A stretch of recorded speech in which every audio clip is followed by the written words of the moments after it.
কেউ যদি আল্লাহকে সন্তুষ্ট করার জন্য একদিন সিয়াম থাকে, তাহলে তাকে আল্লাহ জাহান্নাম থেকে 70 বছরের পর দূরে সরিয়ে দেবে। ও যে সিয়াম পালন করে নেকি পেলে এ কথা নাই। সিয়াম পালন করে যে তার অতীতের পাপ ক্ষমা হয়ে গেল এ কথা নেই। আবার বলছেন কে যদি একদিন সিয়াম পালন করে তাহলে তাকে জাহান্নাম থেকে 100 বছরের পর দূরে সরিয়ে দেওয়া হবে। আবার বলছেন কে যদি সিয়াম পালন করে জালা বাইনহু ওয়া বাইনান নারি কামা বাইনাস সামাই ওয়াল আরশ, তার মাঝে এবং জাহান্নামের মাঝে 500 বছরের পথ ব্যবধান করা হবে। সব মিলে কি নেকি মনে হলো না জান্নাত মনে হলো? জান্নাত। সিয়ামের বিনিময়ে আল্লাহ তাআলা নিজে হাতে দিবেন, কোন ফেরেশতাকে দিতে দিবেন না। যার কারণে ইবাদতের জগতে সবচেয়ে ভিন্ন ধরনের ইবাদত হলো সিয়াম। এর কারোর সাথে মিল নেই। সাহল ইবনে সাদ রাদিয়াল্লাহু তাআলা আনহু বলেন, আল্লাহর নবী বলেছেন জান্নাতের দরজা 8টি, জাহান্নামের দরজা 7টা, আর জান্নাতের 8টা। তো যখন মানুষ জান্নাতে ঢুকবে তখন সব দরজা থেকেই ফেরেশতারা ডাকবে না, যারা হজ করেছেন এ দরজা দিয়ে আসেন, যারা সিয়াম পালন করেছেন এ দরজা দিয়ে আসেন, যারা দান করেছেন এ দরজা দিয়ে আসেন, যারা সালাত আদায় করেছেন এ দরজা দিয়ে আসেন। তো আল্লাহ রাসূল বললেন সিয়াম পালনকারীর শেষ ব্যক্তি এই যা দাখালা লেখা, সিয়াম পালনকারীর শেষ ব্যক্তি দরজাতে ঢুকে গেলে এই দরজাটা বন্ধ করে দেওয়া হলো, তখন অন্য দরজা খোলা থাকবে। তার মানে হজ পালনকারী দানের দরজা দিয়ে ঢুকতে পাবে, দানকারী হজ পালনকারীদের দরজা দিয়ে ঢুকতে পাবে, কিন্তু সিয়াম ছাড়া এই দরজা দিয়ে কে ঢুকতে পাবে? এটা হলো সিয়ামের পার্সোনাল মর্যাদা, এই কারোর সাথে মিল রাখে না। সম্মানিত দিনী ভাই বোন, সিয়াম বিচারের মাঠে মানুষের পক্ষে কথা বলবে। অবশ্য মানুষের পক্ষে কথা বলবে বিচারের মাঠে 4টে জিনিস: 1 সিয়াম, 2 কোরআন, 3 কালো পাথর হাজরে আসওয়াদ, 4 আঙ্গুল। মানুষ যদি আঙ্গুলে তাসবিহ গণনা করে তাহলে বিচারের মাঠে আঙ্গুল তার পক্ষে কথা বলবে, আল্লাহ এ আমাকে দিয়ে তাসবিহ গণনা করেছে, তুমি একে জান্নাতে দাও। তাসবিহ দানা দিয়ে তাসবিহ গণনা করলে এই সুযোগ হবে না, 1000 দানা হলে হবে না, পাগড়ি 22 হলে হবে না, জুব্বা হলে হবে না, কিছুই না। একটা মানুষের কথা দিয়ে ধর্ম চলে, যার নাম মুহাম্মদ সাল্লাল্লাহু আলাইহি ওয়াসাল্লাম। পৃথিবীর কোনো মানুষের কোনো দাম নেই। পৃথিবীর মানুষ যারা বড় মানুষ তারা সম্মানী, সম্মান করে ডাকতে হবে, সম্মান করে খাওয়াতে হবে, আর মেনে চলতে হবে একটা মানুষকে যার নাম মুহাম্মদ সাল্লাল্লাহু আলাইহি ওয়াসাল্লাম। যেভাবে পানি পান করেছেন সেভাবে করতে হবে। বলে ডান হাতে ধরেছেন তো ডান হাতে ধরতে হবে, বসে পান করেছেন তো বসে করতে হবে, 3 শ্বাসে করেছেন তো 3 শ্বাসে করতে হবে। বলে পান শেষে আলহামদুলিল্লাহ বলেছেন তা আলহামদুলিল্লাহ বলতে হবে।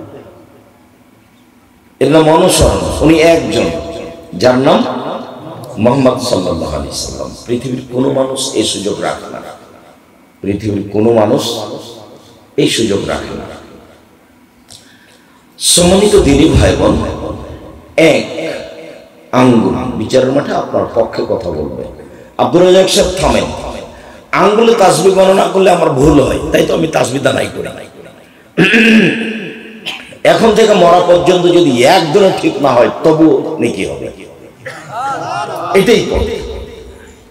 আর তাসবিহ দানা দিয়ে গণনা করলে ওটা রাসূলের পথ নয়।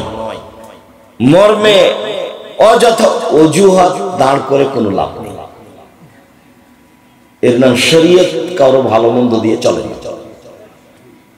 2 কোরআন তেলাওয়াত, অভ্যাস হতে হবে কোরআন পড়া। অন্তত নিচে নামতে নামতে বলা হয়েছে সূরা ইখলাস 3 বার। 3 কালো পাথর। টাকা যদি হজ করতে গিয়ে বৈধ হয় তাহলে কালো পাথরে যে চুমা দিয়েছে, চুমা তো দিতে পারি দূর থেকে বলেছিল বাই, আল্লাহু আকবার দিয়ে হাতে ইশারা করেছে, এটাই চুমা দেওয়া। আল্লাহু আকবার, এটাই চুমা দেওয়া। যদি টাকা বৈধ হয় তাহলে কালো পাথর বিচারের মাঠে আপনার পক্ষে কথা বলবে। এই কথা মুহাম্মদ সাল্লাল্লাহু আলাইহি ওয়াসাল্লাম বলেন। তিনি বলেন সিয়াম কথা বলবে মানুষের পক্ষে। সিয়াম বলবে রব্বি মানাতুহু তু'মা বিন নাহারে, মানাতুহু তু'মা শাওয়াতা বিন নাহারে ফাসাফিনি ফি। প্রতিপালক, এই লোকটাকে আমি দিনে দুইটা কাজ করতে দিইনি। এক, খেতে দিইনি। দুই, মন মতো চলতে দিইনি। প্রতিপালক, তুমি আমার একটা কথা শোনো, একে জান্নাতে দাও। আমি একে দুইটা কাজ করতে দিইনি। এক, খেতে দিইনি। দুই, মন মতো চলতে দিইনি। তুমি আমার কথা শোনো, হয় সব আমি কোরআন এবং সিয়ামের কথা মেনে নেওয়া হবে। আল্লাহ বলবেন সিয়াম ঠিক আছে, তোমার কথা আমি মেনে নিলাম, একে জান্নাতে দিলাম। সিয়ামের বিনিময়ে জান্নাত। মধ্যেখানে আরো দুটা কথা বলেনি, আমি একে খেতে দিইনি আর মন মতো চলতে দিইনি। সেটাই ঘুম থেকে উঠে দাড়ি চাঁচা ছোট করা মানে হলো মন মতো চলা। মনের মতো সাদ করে প্যান্টটা টাকার নিচে রাখা হলে মন মতো চলা। দোকানে বসে এখানে বসে ল্যাংটা মেয়ে দেখা, এর নাম ওর নাম বদনাম করা, গিবাত করা, ক্ষমতা দেখানো, দলীয় দাপটে মানুষকে জেল হাজত দেওয়া, এগুলো হলো মন মতো চলা। সুদ ঘুষ খাওয়া হলো মন মতো চলা। তো মন মতো চলে যে সে জাহান্নামে যাবে, অন্য হাদিসে বলা হয়েছে। তা আমি ওকে মন মতো চলতে দিইনি, আমার কথাটা শোনো, একে জান্নাতে দাও। তো যারা এগুলো করে তারা তো আর সিয়াম থাকে না, রোজা থাকে। রোজা মানে উপবাস থাকা। মানুষের বদনাম করে সিয়াম থাকা যায় না। মিথ্যা সাক্ষী দিয়ে মানুষের প্রতি জুলুম করে জেল হাজতে দিয়ে সিয়াম থাকা যায় না। ও রোজা থাকে। ও কি থাকে? রোজা থাকে। নগ্ন পোশাক পরে একজন মহিলা সিয়াম থাকতে পারে না, রোজা থাকতে পারে। সম্মানিত দিনী ভাই বোন, একজন মহিলা এইভাবে আঁটো সাঁটো বোরকা পরে অঙ্গ প্রত্যঙ্গ জাতিকে দেখিয়ে রোজা থাকতে পারে, সিয়াম থাকতে পারে না। রোজা মানে উপবাস থাকা, সিয়াম মানে বিরত থাকা। আমি জানি না, মধ্যখানে একটা কথা মনে পড়ে গেল, সেই কথাটা আপনাকে একটু ভালো করে বুঝিয়ে বলি, তারপর আমরা এখান থেকে সরে আলোচনায় চলে যাব। সেটা হলো এই যে জাবের রাদিয়াল্লাহু তাআলা আনহু বলেন, একদা আমরা রাসূলের সাথে যুদ্ধ করে আসছিলাম, এখন মদিনায় ঢুকবো। তো আল্লাহ রাসূল বলছেন যে এই তোমরা সবাই থামো, সকালে ঢুকবে। তা আমি জাবের বললাম, আল্লাহর নবী, আমি নতুন বিবাহ করেছি, আমাকে একটু বাড়ি যেতে অনুমতি দেন।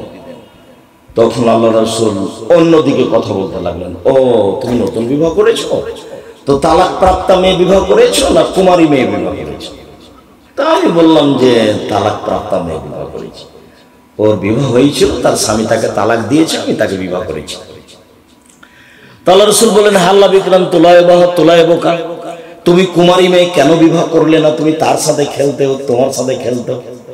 তুমি কুমারী মেয়ে কেন বিবাহ করলে না? তুমি তার সাথে খেলতে, তোমার সাথে খেলতো। এইগুলো যখন আল্লাহ রাসূল বললেন, তখন জাবের বলছেন, আল্লাহ নবী শোনেন, আমার আব্বা উহুদের যুদ্ধে শহীদ হয়েছেন 9 জন মেয়ে রেখে, আমার 9 জন বোন আছে। আকরাহান উজাব্বিজা মিথলাহুন্না, আমার বোনদের সমবয়সের কম বয়সের মেয়েকে আমি বিবাহ করা পছন্দ করিনি 4টা কারণে। আল্লাহ রাসূল শোনেন, আমার আব্বা উহুদের যুদ্ধে শহীদ হয়েছেন 9 জন মেয়ে রেখে, আমার 9 জন বোন আছে। তো আমার বোনদের সমবয়সের মেয়েকে আমি বিবাহ করা পছন্দ করিনি 4টা কারণে। এক, লেতুয়াল্লে মোহাম্মদ, আমার স্ত্রী আমার বোনদেরকে বিদ্যা শিখিয়ে দিবে। তো কম বয়সের হলে এটা পারবে না, একটু বয়স লাগবে, বুদ্ধি লাগবে, হুঁশ বুদ্ধি লাগবে। এই জন্য আমি কুমারী মেয়েকে বিবাহ করিনি। 2, বলে তোয়াক দেবা হবে, আমার স্ত্রী আমার বোনদেরকে শিষ্টাচার শিখিয়ে দিবে। শিষ্টাচার, কম বয়সের মেয়ে হলে লোক পারবে না, সেই জন্য আমি একটু বয়সের মেয়ে, তালাক প্রাপ্তা মেয়েকে বিবাহ করেছি। 3, বলে তুরাজ্জিলা হল, আমার স্ত্রী আমার বোনদের মাথার চুল চিরুনি করে সাজগোজ করে রাখবে। কম বয়সের মেয়ে হলে এগুলো করতে পারবে না, এই জন্য আমি বেশি বয়সের মেয়ে বিবাহ করেছি।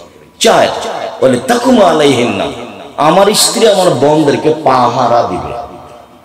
আমার স্ত্রী আমার বোনদের পাহারাদার। এই কথাটা এই পর্যন্ত বলে আপনাকে আমি বলতে চাইলাম, ওই যে কথাটা এসেছিল ফ্যাশন বোরকা পরে আঁটো সাঁটো কাপড় পরে যারা থাকছে মেয়ে মানুষ, তারা রোজা থাকে সিয়াম থাকে না, ওই কথাটা বলতে গিয়ে চট করে এটা মনে পড়েছে। তো এখন আপনার মেয়েটার নখ বড় আছে, নখে মেহেদি দেওয়া নেই, নেইল পালিশ দেওয়া আছে, তো এখন কি আপনি চাচা ওর না পিতে? আপনার স্ত্রী কি ওর সৎ মা না আসলেই মা? যদি মা হয় তাহলে তো পাহারাদার। মা হলে কয়টা জিনিস লাগবে? চারটে। এক, শিক্ষা দিতে হবে। দুই, শিষ্টাচার শিখাতে হবে। তিন, সাজগোজ করে রাখতে হবে। চার, পাহারা দিতে হবে। তো আপনার মেয়ের নখ যদি বড় থাকে আর যদি নখে নেইল পালিশ থাকে, তাহলে হয় আপনার স্ত্রী তার খালা, না হয় তার সৎ মা। মা হিসেবে দায়িত্ব পালন করেনি, মা তো ভিন্ন জিনিস। আর আপনি স্বামী হিসেবে দায়িত্ব পালন করেনি, আপনি রাসূলের কথা মানেন না। আল্লাহ রাসূল বলছেন, ইয়া মাশারা শাবাব মান ইসতাতা মিনকুম বাত ফালিয়াতাজাওয়াজ। এই যুবক শোনো, যাদের তোমার ক্ষমতা আছে সে যেন বিবাহ করে। ক্ষমতা, ক্ষমতা কি জিনিস? এক, মোহর দেওয়ার ক্ষমতা। দুই, শারীরিক ক্ষমতা। তিন, কন্ট্রোল ক্ষমতা। ওকে আয়ত্তে রাখতে হবে। তখন আপনার বউ আপনার আয়ত্তে থাকে নাকি? কাপুরুষে দিন কাটায় লাভ নেই, পুরুষের মতো পুরুষ হতে হবে। এই কোথায় গেছিলে? এইভাবে দাঁত খুলে দেবে একবার। এর নাম স্বামী। স্বামী হলে স্বামী হতে হবে। ও হলো মালিক, হলো দায়িত্বশীল। কাপুরুষের পরিচয় দিয়ে আর একজনের বদনাম করে সরকারের নাম উল্লেখ করে নিজের কোনো লাভ নেই। আপনি আপনারটা দেখবেন। চলেন কথায় ফিরে যাই। আমার স্ত্রী আমার বোনদেরকে শিষ্টাচার শিখাবে। শিষ্টাচার কি জিনিস? যেদিকে যাবেন খালি আল্লাহ নবী বলবেন শিষ্টাচার। দেখেন দু তিনটা বাক্য ওখানে বলি। আল্লাহ নবী বলছেন, এই শোনো, মান কারাত লাহু জারিয়া, কারো যদি একটা কাজের মেয়ে থাকে, ফা আল্লামাহা ফাসানা তালিমাহা, শিখিয়ে দিল, সুন্দর শিখিয়ে দিল। ওয়াদ্দাবাহা ফাসানা তাদিবাহা, শিষ্টাচার শিখিয়ে দিল, সুন্দর শিষ্টাচার শিখিয়ে দিল। শিষ্টাচার কি জিনিস? হাদিস তো বুখারী মুসলিম। আল্লাহ রাসূল বলছেন, এই শোনো, আনফিক আলা ইয়ালিক মিন তাওলিক ওয়ালা তারকানু আদাকা আশাকা আদাবান মিনা, তুমি তোমার উপার্জিত পয়সা দিয়ে ছেলে মেয়েকে লালন পালন করো, পড়াও। দরখাস্ত লিখে টাকা কমাতে হবে না, তুমি উপার্জন করে তোমার ছেলে মেয়েকে পড়াও। উপার্জন বাপের জমিদারি দিয়ে দিয়ে পড়াও, ব্যবসা করে পড়াও, নাহলে দিন মজুরি করে পড়াও। প্রতিদিন দিন মজুরি করে 500 টাকা পাবা, এক মাসে 15,000 টাকা পাবা। ওরা না হয় 3-4 হাজার টাকা নিবে। উপার্জন করে ছেলে মেয়েকে পড়াও। যদি দিন মজুরি করে না পারো তাহলে ভিক্ষা করে পড়াও। মানুষের উপার্জনের শেষ পথ কি? ভিক্ষা। ভিক্ষা বাপে করবে, ছেলে পড়াশোনা করবে। ছেলে মেয়েকে পড়াশোনা করার বাপের শেষ পথ কি? ভিক্ষা করা। এটা তার জিম্মেদারি, করতেই হবে। এটা তার জিম্মেদারি, জরুরি ভাবে। তাহলে রাসূল পরের বাক্যে বললেন যে তুমি শিষ্টাচারের লাঠি উঠিয়ে নিও না পরিবার হতে, মানে শক্তভাবে শিষ্টাচার বাস্তবায়ন করো। শিষ্টাচার কি জিনিস? আল্লাহ রাসূল বললেন, মান ওয়ালাদালাহু ওয়ালাদান ফালিহিসান ইসমাহু আদাবাহু, কারো যদি ছেলে মেয়ে জন্ম নেয় সেজন্য একটা সুন্দর নাম রাখে, শিষ্টাচার শিখিয়ে দেয়। শিষ্টাচার কি জিনিস? আল্লাহ রাসূল বলেন, মান কানা লাহু সালাসা বানাত, কারো যদি 3টা মেয়ে থাকে,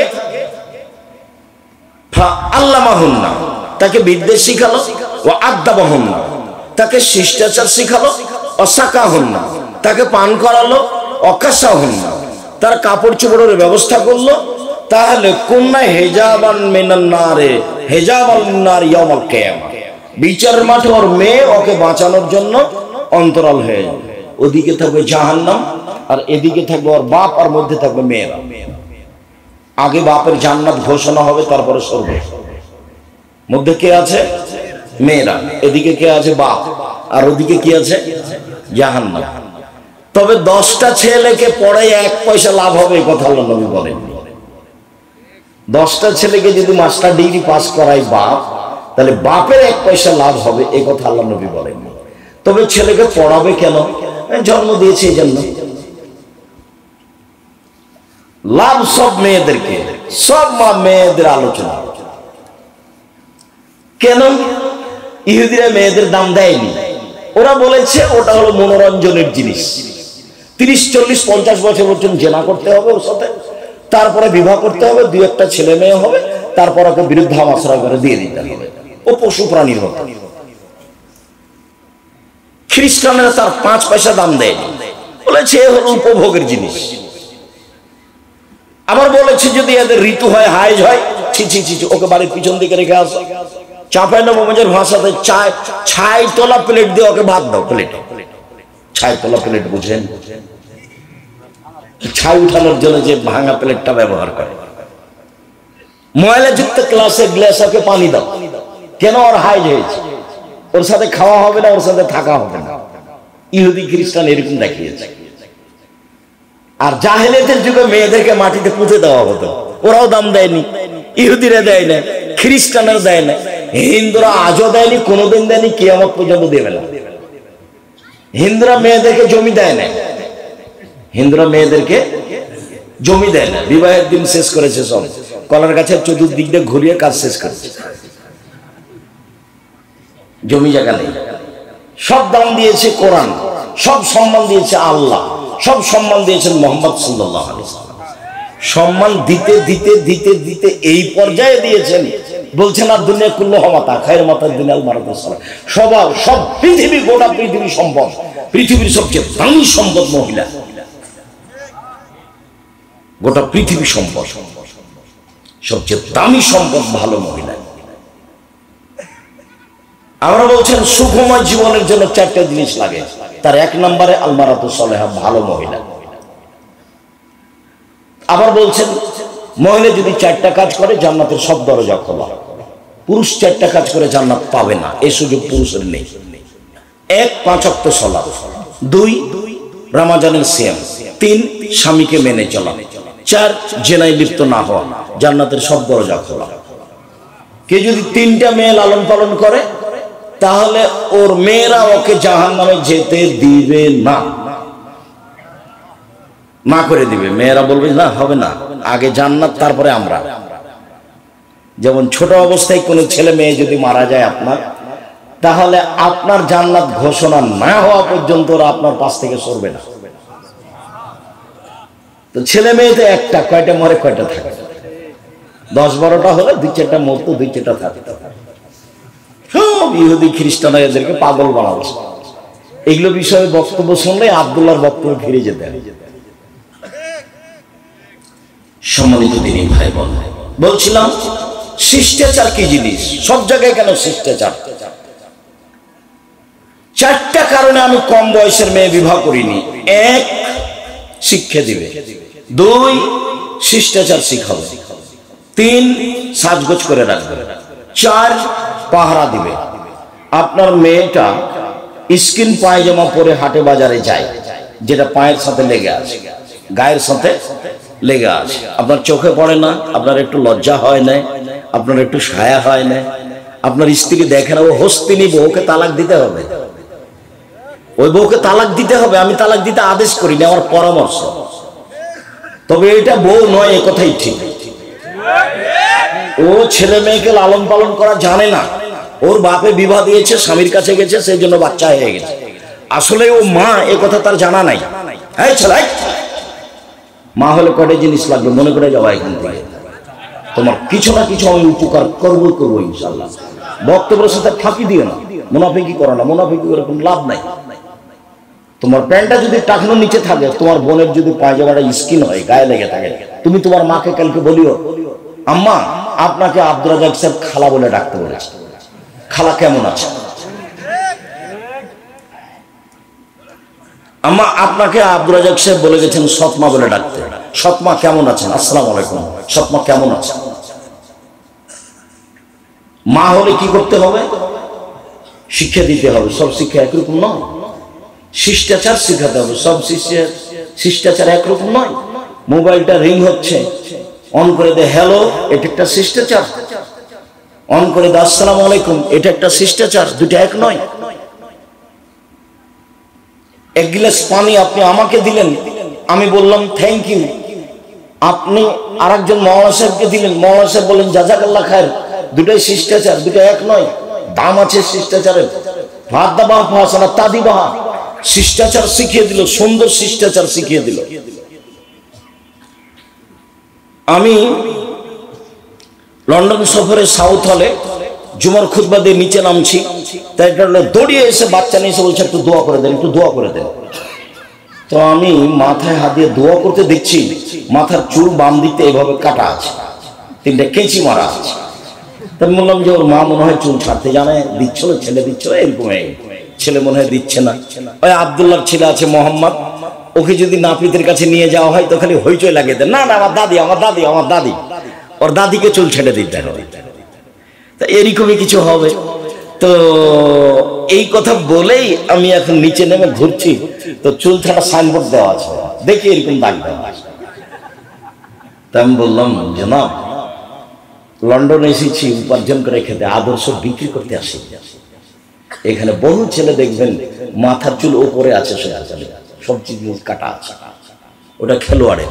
তুমি কখন কখন ইহুদি হয়ে গেছে গো? তোমার মা দেখে না? এই ছেলে, তোমার বাপ নেই? তোমার বাপকে চাচা বলে ডাকো। এই ছেলে, তোমার বাপকে চাচা বলে ডাকবে। আব্দুর রাহিক সাহেব বলে গেছে, বাপ হলে বাপ হতে হবে। শত হাদিস আছে এই ব্যাপারে, বাপ হলে বাপ হতে হবে। উপার্জন করে খাওয়াতে পারে তার নাম বাপ নয়, শুধু আনফেকালা ইয়ালিক বিন তাওলিক, ছেলে মেয়েকে লালন পালন করো, পড়িয়া মানুষের মতো মানুষ করো। শিষ্টাচার শিখবে, সব জায়গাতে বিদ্যার সাথে শিষ্টাচার লাগা।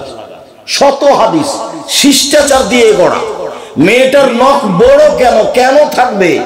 ইহুদি খ্রিস্টানদের পতিতালয়ের মেয়েদের বৈশিষ্ট্য হচ্ছে নখ বড়, নাকা রাখা, নখে নেইল পালিশ দেওয়া। ইহুদি খ্রিস্টানদের পতিতালয়ের মেয়েদের বৈশিষ্ট্য হলো নখ বড় রাখা, নখে নেইল পালিশ দেওয়া। আরো নিচের ভাষায় বলি, ইহুদি খ্রিস্টানদের বেশ্যালয়ের মেয়েদের বৈশিষ্ট্য হলো নখ বড় রাখা, নখে নেইল পালিশ দেওয়া। আমার মেয়ের নখ বড় কেন? আমার মেয়ের নখে নেইল পালিশ কেন? আমার মেয়ের নখে থাকবে মেহেদি, হাতের নখে তো থাকবে, পায়ের নখে থাকবে। আমি তো ওটা গ্রহণ করব না। আমি মুসলিম চিররণবীর, মরণকে করি না ভয়, মরলে শহীদ বাঁচলে গাজী, আমার উভয় সমান, মরলো জান্নাতি বাঁচলো জান্নাতি। আমি লসে থাকি না কোনো সময়। অমুসলিম লসে থাকতে পারে, ওর ফলাফল ভালো নয়, ওর দাড়ি পাল্লা হবে না বিচারের মাঠে। হিন্দুদের দাড়ি পাল্লা হবে না বিচারের মাঠে, ইহুদির হবে না, খ্রিস্টানের হবে না। যারা আকীদায় মার খেয়েছে, শিয়া কাদিয়ানি, এদের হবে না। ফায়ুখাদবিন নামাসওয়ালা দাম, ওদের মাথা এবং পা ধরে জাহান্নামে নিক্ষেপ করা হবে। যারা মুমিন পুরুষ নারী পাপ করেছে, নেকি করেছে, তাদের দাড়ি পাল্লা। সবার দাড়ি পাল্লা হবে না। ফলে নকল ইয়াউমুল কিয়ামাতে ওজনা, ওদের কোনো বিচারই নেই, ওদের হিসাব নিকাশ নেই। আপনি মা, আপনি বাপ, দুইজন মিলে স্বামী স্ত্রী মিলে সংসারটা বাস্তবায়ন করেন। আপনার মেয়ের পরনে স্কিন পায়জামা উঠলো কেন? কেন উঠবে? আবার কোন সময় পায়জামা পরেছে যে এরকম ফাঁকা আর একজন ঢুকবে। রিক্সায় উঠে যখন, তখন হাঁটু পর্যন্ত উঠে, চোখে পড়ে না? আপনাকে আব্বা বলে ডাকে না? কি বলে? আপনার মেয়ে আপনাকে কি বলে? বলা উচিত, শরম হওয়া দরকার, লজ্জা হওয়া দরকার, হায়া হওয়া দরকার, ইতস্তবোধ হওয়া দরকার, মানবতা থাকা দরকার, বোধোদয় থাকা দরকার, হিতাহিত জ্ঞান থাকা দরকার। শিষ্টাচার কি জিনিস? বাচ্চাটাকে আপনার স্ত্রী পায়জামা পরাচ্ছে, জামা গায়ে দেওয়াচ্ছে, কোন হাতটা আগে ঢোকাবে? ডান হাতটা। প্যান্টটা পরাচ্ছে, কোন পাটা আগে ঢোকাবে? ডান পাটা। শিষ্টাচার। জুতাটা পরাচ্ছে, কোন পায়েটা পরাবে? ডান পায়েটা। বাচ্চাটাকে ঘুমাচ্ছে, কোন কাতে ঘুমাবে? ডান কাতে। বাচ্চাটা পানি খাচ্ছে, কোন হাতে বলবে? আপনার স্ত্রী দরজাটা বন্ধ করছে, কিভাবে বলবে? বিসমিল্লাহ। এর নাম শিষ্টাচার। ধর্ম বিক্রি করে আর একজনের নীতিতে যাচ্ছেন ভুল হিসাবে। 1 মিনিট, আল্লাহ নবী বলছেন আমার উম্মত ইহুদি খ্রিস্টানদের সাথে মিশে যাবে নিয়ম নীতিতে, কৃষ্টি কালচারে, চলাফেরাতে এমন ভাবে মিশে যাবে ডান হাতের বিঘত যেমন বাম হাতের সমান, এভাবে মিশে যাবে। এই ছেলে তুমি বুঝতে পারছো না যে খেলোয়াড় তো ব্রাজিলের চুল এভাবে ছোট করেছে, তো আমি কেন এভাবে ছোট করলাম?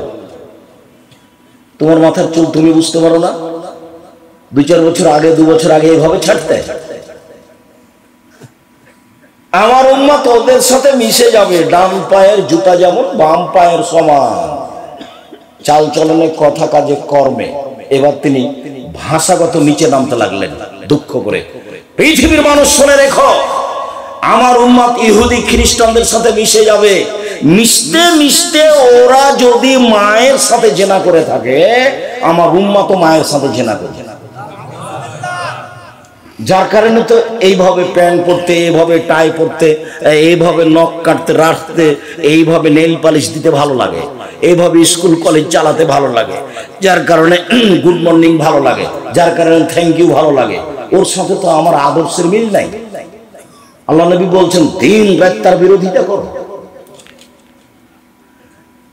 সম্মানিত দিনী ভাই বোন, আপনারা স্বামী স্ত্রী দুইজনে এমনি সময় কাটাতে পাবেন না। পুরো জীবনটা ছেলে মেয়ে নিয়ে, ঘুম থেকে নিয়ে ঘুম ওঠা পর্যন্ত সব রাসূল সাল্লাল্লাহু আলাইহি ওয়াসাল্লামের শিষ্টাচার খুঁজে খুঁজে তলিয়ে তলিয়ে দেখতে হবে। ওদের সাথে মিল খাবে না। ওরা পৃথিবী যখন দখল করে আছে তখন মুহাম্মদ সাল্লাল্লাহু আলাইহি ওয়াসাল্লাম এসেছেন এবং সব নিয়ম নীতি উল্টে দিয়েছে। তো বলছে যে মুহাম্মদ সাল্লাল্লাহু আলাইহি ওয়াসাল্লাম যে আমাদের সবই উল্টিয়ে দিল। আরে পেশাব করলেও ও মহিলাদের মতো করে আর করে পেশাব করে, পেশাবের বলে নিয়ম আছে। পেশাব করতে বসলে দোয়া পড়তে হবে, ডান হাত দিয়ে পবিত্রতা অর্জন করা যাবে না। মুহাম্মদ সাল্লাল্লাহু আলাইহি ওয়াসাল্লাম এত ছোট কথা বলে, ছি, এ কি করে নবী হতে পারে? এত ছোট কথা বলে। সালমান ফারসি জানো মুহাম্মদ সাল্লাল্লাহু আলাইহি ওয়াসাল্লাম এভাবে পেশাব করা শিখায়, পায়খানা করা শিখায়? জি, আমাদের নবী মুহাম্মদ সাল্লাল্লাহু আলাইহি ওয়াসাল্লাম বলেছেন কেবলা মুখী হয়ে পেশাব পায়খানা করা যাবে না। জি, আমাদের নবী মুহাম্মদ সাল্লাল্লাহু আলাইহি ওয়াসাল্লাম বলেছেন বসে পেশাব পায়খানা করতে হবে। জি, আমাদের নবী মুহাম্মদ সাল্লাল্লাহু আলাইহি ওয়াসাল্লাম বলেছেন পেশাব পায়খানার পরে পানি দিয়ে পবিত্রতা অর্জন করতে হবে। জি, আমাদের নবী মুহাম্মদ সাল্লাল্লাহু আলাইহি ওয়াসাল্লাম বলেছেন পেশাব পায়খানা পবিত্রতা অর্জন করার সময় বাম হাত ব্যবহার করতে হবে, ডান হাত নয়। জি, আমাদের নবী মুহাম্মদ সাল্লাল্লাহু আলাইহি ওয়াসাল্লাম বলেছেন লিঙ্গ ধরার সময়, স্পর্শ করার সময় বাম হাত দিয়ে ধরতে হবে, ডান হাত নয়।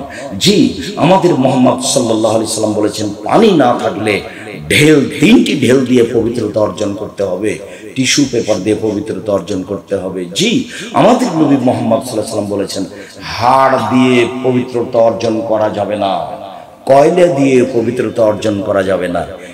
এক টানা সালমান ফারসি বলতে লাগলেন পবিত্রতা।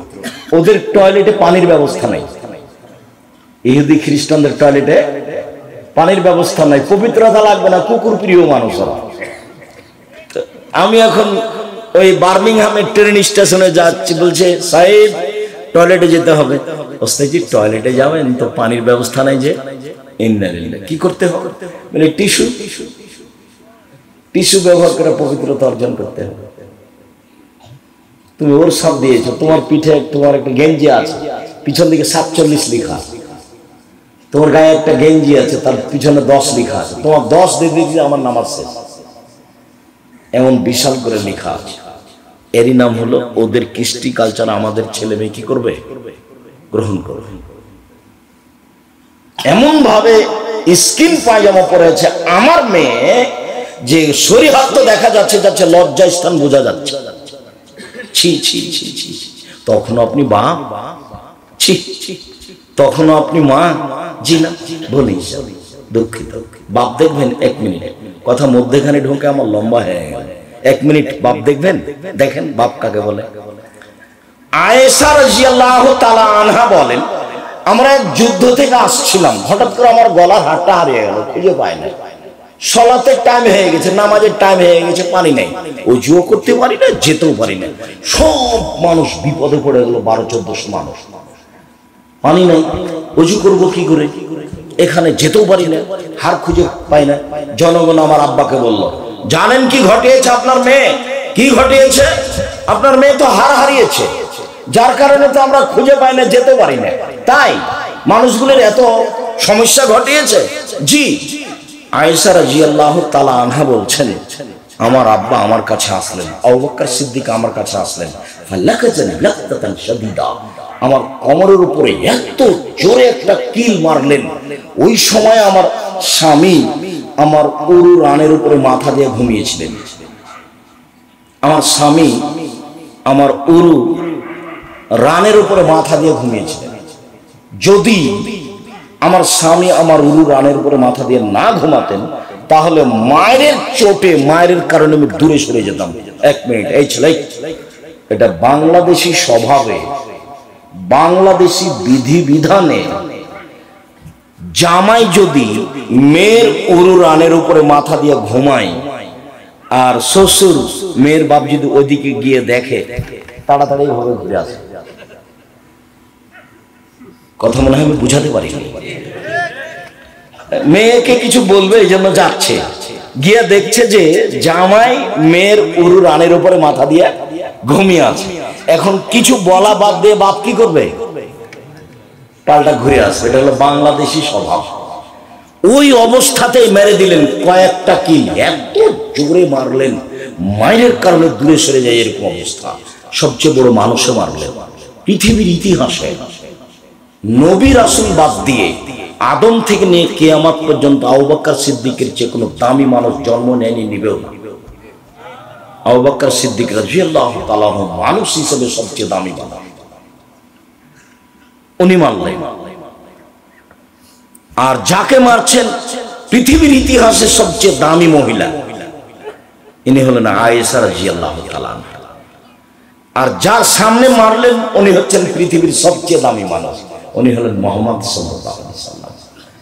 এবার শ্বশুরে মারলেন, বাপে মারলেন, পূর্ণ যুবতী মেয়েকে মারলেন, বিবাহদারী মেয়েকে মারলেন, জামাইয়ের সামনে মারলেন, দিন দুপুরে খোলা মাঠে মারলেন, পৃথিবীর সবচেয়ে বড় মানুষে মারলেন, পৃথিবীর সবচেয়ে বড় মহিলাকে মারলেন, পৃথিবীর সবচেয়ে বড় মানুষের সামনে মারলেন, বিবাহদারী মেয়েকে মারলেন, পূর্ণ যুবতী মেয়েকে মারলেন, জামাইয়ের সামনে মারলেন, হাত দিয়ে মারলেন। এত বড় বাপে, এত বড় বেটিকে, এত বড় জামাইয়ের সামনে বিবাহদারী মেয়েকে হাত দিয়ে মেরে দিলেন। ভুল কোথায়? এটা হার হারিয়ে গেছে, খেয়াল করতে পারেননি এই জন্য। আর আপনার মেয়েটা স্কিন পায়জামা পরে চলে যায় স্কুল কলেজে, হাটে বাজারে, আপনি দেখতে পান, আপনি কিছুই বলেন না, আপনি আবার বাপ। ছি, আপনার মতো বাপকে বাপ বললে আমার খুব কষ্ট হয়, আপনার মরে যাওয়া উচিত। আপনার ছেলে মেয়েকে জামিয়া সালাফে পড়াবে ইনশাআল্লাহ। জামিয়া সালাফে 5000 ছেলে মেয়ে পড়াশোনা করে। কালকে যদি আরো 5000 ছেলে মেয়ে চলে যায়, সমস্যা হবে না পড়ানোর ইনশাআল্লাহ। 300 জন শিক্ষক শিক্ষিকা আছে, আপনি না থাকলে আমি পড়ানোর জিম্মেদারি নিলাম ইনশাআল্লাহ। আপনার মতো বাপ আমি চাচ্ছি দেখ, বেঁচে থাকার চেয়ে মরে যাওয়া হয়ে যাওয়া। চিন্তা করবেন না কিভাবে পড়বে, এতিম লালন পালন করবে। বাংলাদেশের সর্ববৃহৎ, সর্বোচ্চ, সর্ববৃহৎ, সর্বোচ্চ প্রতিষ্ঠান জামিয়া সালাফিয়া, মনে বড় সাফ। এদেশের মাটিতে আমি উন্নত মানের প্রতিষ্ঠান তরবুল করবো ইনশাআল্লাহ, যেখানে ছেলে মেয়ে বাংলা, ইংরেজি, আরবি উন্নত মানের শিক্ষা অর্জন করে জাতির অন্যায়ের বিরুদ্ধে লড়বে, মুখে কলমে মিডিয়ায় লড়বে, লড়বে ইনশাআল্লাহ। এই যে মুখে আছি, সামনে মিডিয়া আছে, কলম সাথে আছে, জীবন বাজি রেখে চেষ্টা চালাচ্ছি। আপনি এতিম, আপনার ছেলে মেয়ে এতিম হয়ে গেলে কোনো সমস্যা নেই, আপনি বেঁচে থাকেন, এটা আমি চাচ্ছি, পুরুষের মতো হয়ে বেঁচে থাকেন। এই যে বাপ, যে 1 মিনিট, হাদিস বুখারী মুসলিম, এরই নাম বাপ। বাপ দেখে যান, বক্তব্যের সাথে মুনাফিকি করিয়েন না, বক্তব্যের সাথে মুনাফিকি করে কোনো লাভ নেই, বক্তব্যের সাথে মুনাফিকি করে কোনো লাভ নেই। তোমার বোন ফ্যাশন বোরকা পরে যাবে দিন দিন, তার নাম বোরকা, এটা তুমি দেখতে পাও না, তোমার বাপ দেখতে পায় না, তোমার মা দেখতে পায় না, এরই নাম মা, এরই নাম্বার প্রসব করাতে পারলে মা হওয়া যায়। পাগলিও বাচ্চা প্রসব করাতে পারে, পাগলিও বাচ্চা প্রসব করাতে পারে। কিন্তু পাগলির বাচ্চা যখন পানি খায় বাম হাতে গ্লাস ধরে, তখন পাগলি বলতে পারে না আম্মু ছি ছি ছি ছি, আম্মু বাম হাতে শয়তান খায়, ডান হাতে ধরো, ডান হাতে ধরো, ডান হাতে ধরো, এই কথা পাগলি বলতে পারে না। কিন্তু আপনার স্ত্রীর সামনে যদি মাস্টার ডিগ্রি পাস, আপনার স্ত্রী মাস্টার ডিগ্রি পাস, ওর সামনে যদি আপনার মেয়ে বাম হাতে পানি খায়, তাহলে এ তো পাগলির চেয়ে খারাপ থেকে রেখেছেন কেন? এ হলো হস্তিনী বউ, এ মাস্টার ডিগ্রি পাস নয়, এ আপনার পরিবারকে কবর দিতে এসেছে। এ হলো হস্তিনী বউ, এ ভালো বউ নয়। আল্লাহ নবী বলছেন চারটে জিনিস আছে যার সুখময় জীবন তার, চারটে জিনিস আছে যার সুখময় জীবন তার। এক, ভালো স্ত্রী, আমি বলিনি এ কথা। দুই, ভালো প্রতিবেশী। তিন, একটা ভালো গাড়ি। চার, প্রশস্ত ঘর। এগুলো আমি বলিনি, এগুলো মুহাম্মদ সাল্লাল্লাহু আলাইহি ওয়াসাল্লাম বলেছেন। আর আপনি বলেন যে আমার বউ ভালো। আপনি শুধু বলতে পারেন যে মাস্টার ডিগ্রি পাস করেছে আর কলেজে পড়ায়, হেডমাস্টারকে যে বলে ভাইয়া কেমন আছেন ভাইয়া, হেডমাস্টারকে বলে। আর ব্যাংকে যাই, ব্যাংকে চাকরি করতে যাই, একটু 19-20 হলে ম্যানেজার ধাক্কা মারে, ধমকায়। ওকে তো সৃষ্টি এই জন্য করা হয়নি। আল্লাহ বলছেন আমিন আয়াতিহান খালাকালাকুম মিন আনফুসিকুম আজওয়াজান লিতাসকুনু ইলাইহা, পৃথিবীর মানুষ তোমাদের পাশ থেকে, তোমাদের মধ্যে থেকে তোমাদের স্ত্রীদেরকে সৃষ্টি করেছি, ওখানে তুমি শান্তি পাবা, তৃপ্তি পাবা। এই জন্য ও তোমাকে শান্তি দিবে, ও তোমাকে তৃপ্তি দিবে, ও তোমাকে সন্তান দিবে। এই জন্য আমি তাকে সৃষ্টি করেছি, ব্যাংকের জন্য না। সরকারি চাকরি করে পয়সা উপার্জন করবে এই জন্য নয়, পয়সা তুমি উপার্জন করো শান্তি তৃপ্তির জন্য। 24 ঘন্টার মধ্যে চাকরি ছেড়ে দিতে হবে, ওই চাকরির 5 পয়সা দাম নেই। ওই চাকরি দিয়ে আপনার সংসার ধ্বংস হয়েছে, ওই চাকরি দিয়ে আপনার মেয়েটা স্কিন পায়জামা পরতে শিখেছে, ওই চাকরি দিয়ে আপনার মেয়েটা নখ বড় রেখেছে আপনার বউয়ের চাকরির কারণে। আবার আপনার বউ হলো এলাকার চেয়ারম্যান, ভাইয়া আছে চা খেয়ে যাও ভাইয়া, চা খেয়ে যাও ভাইয়া, চেয়ারম্যান মেম্বার। খারাপ লাগে না? আপনার শ্বশুর বলে হাজি, আপনার বাপ নাকি হাজি, খারাপ লাগা তো দরকার। আপনি মুসলমান মনে করেন না নিজেকে? বুঝেও বুঝে না, ওরা অন্তর আছে বুঝে না, দেখেও দেখে না, ওরা চক্ষু আছে দেখে না, শুনেও শুনে না, ওরা কান আছে শোনে না। উলাইকা কালানাম, তারা পশু প্রাণীর মতো, তারা গরু ছাগলের মতো, তারা কুকুর শ্রীগালের মতো, বালু মাজাল, বরং তার চেয়ে খারাপ। আপনার জীবনটা গরু ছাগল পশু প্রাণীর মতো। খারাপ লাগে কেন? কেন খারাপ লাগে? আমি আব্দুর রাজ্জাক বিন ইউসুফ জাতির সামনে 33 বছরে কোনোদিন অপ্রয়োজনীয় কথা বলি। আপনার এই বউকে যদি আমি অশিক্ষিত প্রমাণ করতে না পারি, আমি জাতির সামনে বক্তব্য দেব না। 33 বছরে কোনোদিন অপ্রয়োজনীয় বাক্য বলিনি কোনোদিন। আজ কেন 33 বছরে কোনোদিন বলিনি। 33 বছরে আমি কোনোদিন সরকার বিরোধী বক্তব্য দিইনি, একটা বাক্য নেই। 33 বছর আমি কোনোদিন মাযহাব নিয়ে কথা বলিনি, একটা বাক্য নেই। আর আপনি মাযহাবী মানুষ শুরু করলেই আপনি আরেকজনকে গালি দিয়ে শুরু করেন, আরেকজনের বদনাম করে শুরু করেন। আমি তো বলছি, আমি আব্দুর রাজ্জাক বিন ইউসুফ আজকের বক্তব্য চ্যালেঞ্জ করিনি, পাবনার মাঠে 34 বছরের সব বক্তব্য চ্যালেঞ্জ করলাম। একটা বাক্য পাবেন না। ওই পাতাই পড়ি না, ওই পাতা আমি পড়ি না, ওই পাতা আমার বন্ধ করা আছে। আমাকে লোকে কি বলেছে তার উত্তর আমি দিই না। আমাকে একদিন এনাদের এলাকায় মুর্শিদাবাদ, ওটা মালদাতে, খুব চাপ দিয়ে বলছে যে আপনি একটু বলেন না, আপনার ব্যাপারে এত বলছে, আপনি একটু মুখ খুলবেন না? তো আমি বললাম যে আমাকে যদি ধুয়ে রেখে দেয় তবে আমি মুখ খুলব। বলতে বলতে যেগুলো ধুয়ে দেয় তবু আমি বলবো না। কেউ যখন আমাকে খুব গালি দেয়, দিদি দিদি যখন কথা শেষ করে, তখন আমি আবার রিং দিয়ে বলি ভাইজান গালি কি আরো বাকি ছিল? আমার মনে হলো যে আপনার টাকা শেষ হয়ে গেছে নাকি, মনে হয় গালি শেষ হয়নি। তা আপনার যদি আরো থাকে তো গালি দিয়ে দেন, যা আপনার মন চায় বলে নেন। আমি তার কথার উত্তর দিলে সমান দিনী ভাই বোন, নফল সেম রাখেন 1 দিন থেকে 15 শাবান পর্যন্ত। 15ই শাবানে মানুষের ভাগ্য লেখা হয়, মানুষের যা মারা যাবে তা লিখা হয়, যা জন্ম হবে তা লিখা হয়, রুজি, এগুলো মিথ্যে কথা, জাল হাদিস। শাবান মাসে বাৎসরিক রিপোর্ট পেশ করা হয়, কোন দিন তা মুহাম্মদ সাল্লাল্লাহু আলাইহি ওয়াসাল্লামের জানা ছিল না। তো উনি বাৎসরিক রিপোর্ট ধরার জন্য উনি শাবান মাসে বেশি বেশি সিয়াম থাকতেন। আজ মনে হয় রিপোর্ট, কাল মনে হয় রিপোর্ট, পরশু মনে হয় রিপোর্ট, এই রিপোর্টের জন্য তিনি সিয়াম থাকতেন প্রায় শাবান, আর বলতেন একটানা 15 রাখো। এই জন্য উনি চাইতেন এই যে আমার রিপোর্টটা, বৎসরের রিপোর্ট না, দেখো আমি সিয়াম আছি, দেখো দেখো আমি সিয়াম আছি। আর বৃহস্পতিবার সোমবার তিনি সিয়াম থাকতেন সাপ্তাহিক রিপোর্ট সিয়াম অবস্থায় দেখার জন্য। দেখো আমার এক সপ্তাহের রিপোর্ট, দেখো সিয়াম অবস্থায় আছি, দেখো। এটা ভালোবাসতেন। আমার রিপোর্ট আল্লাহর কাছে পেশ করা হবে, আল্লাহ দেখুক যে আমি সিয়াম আছি।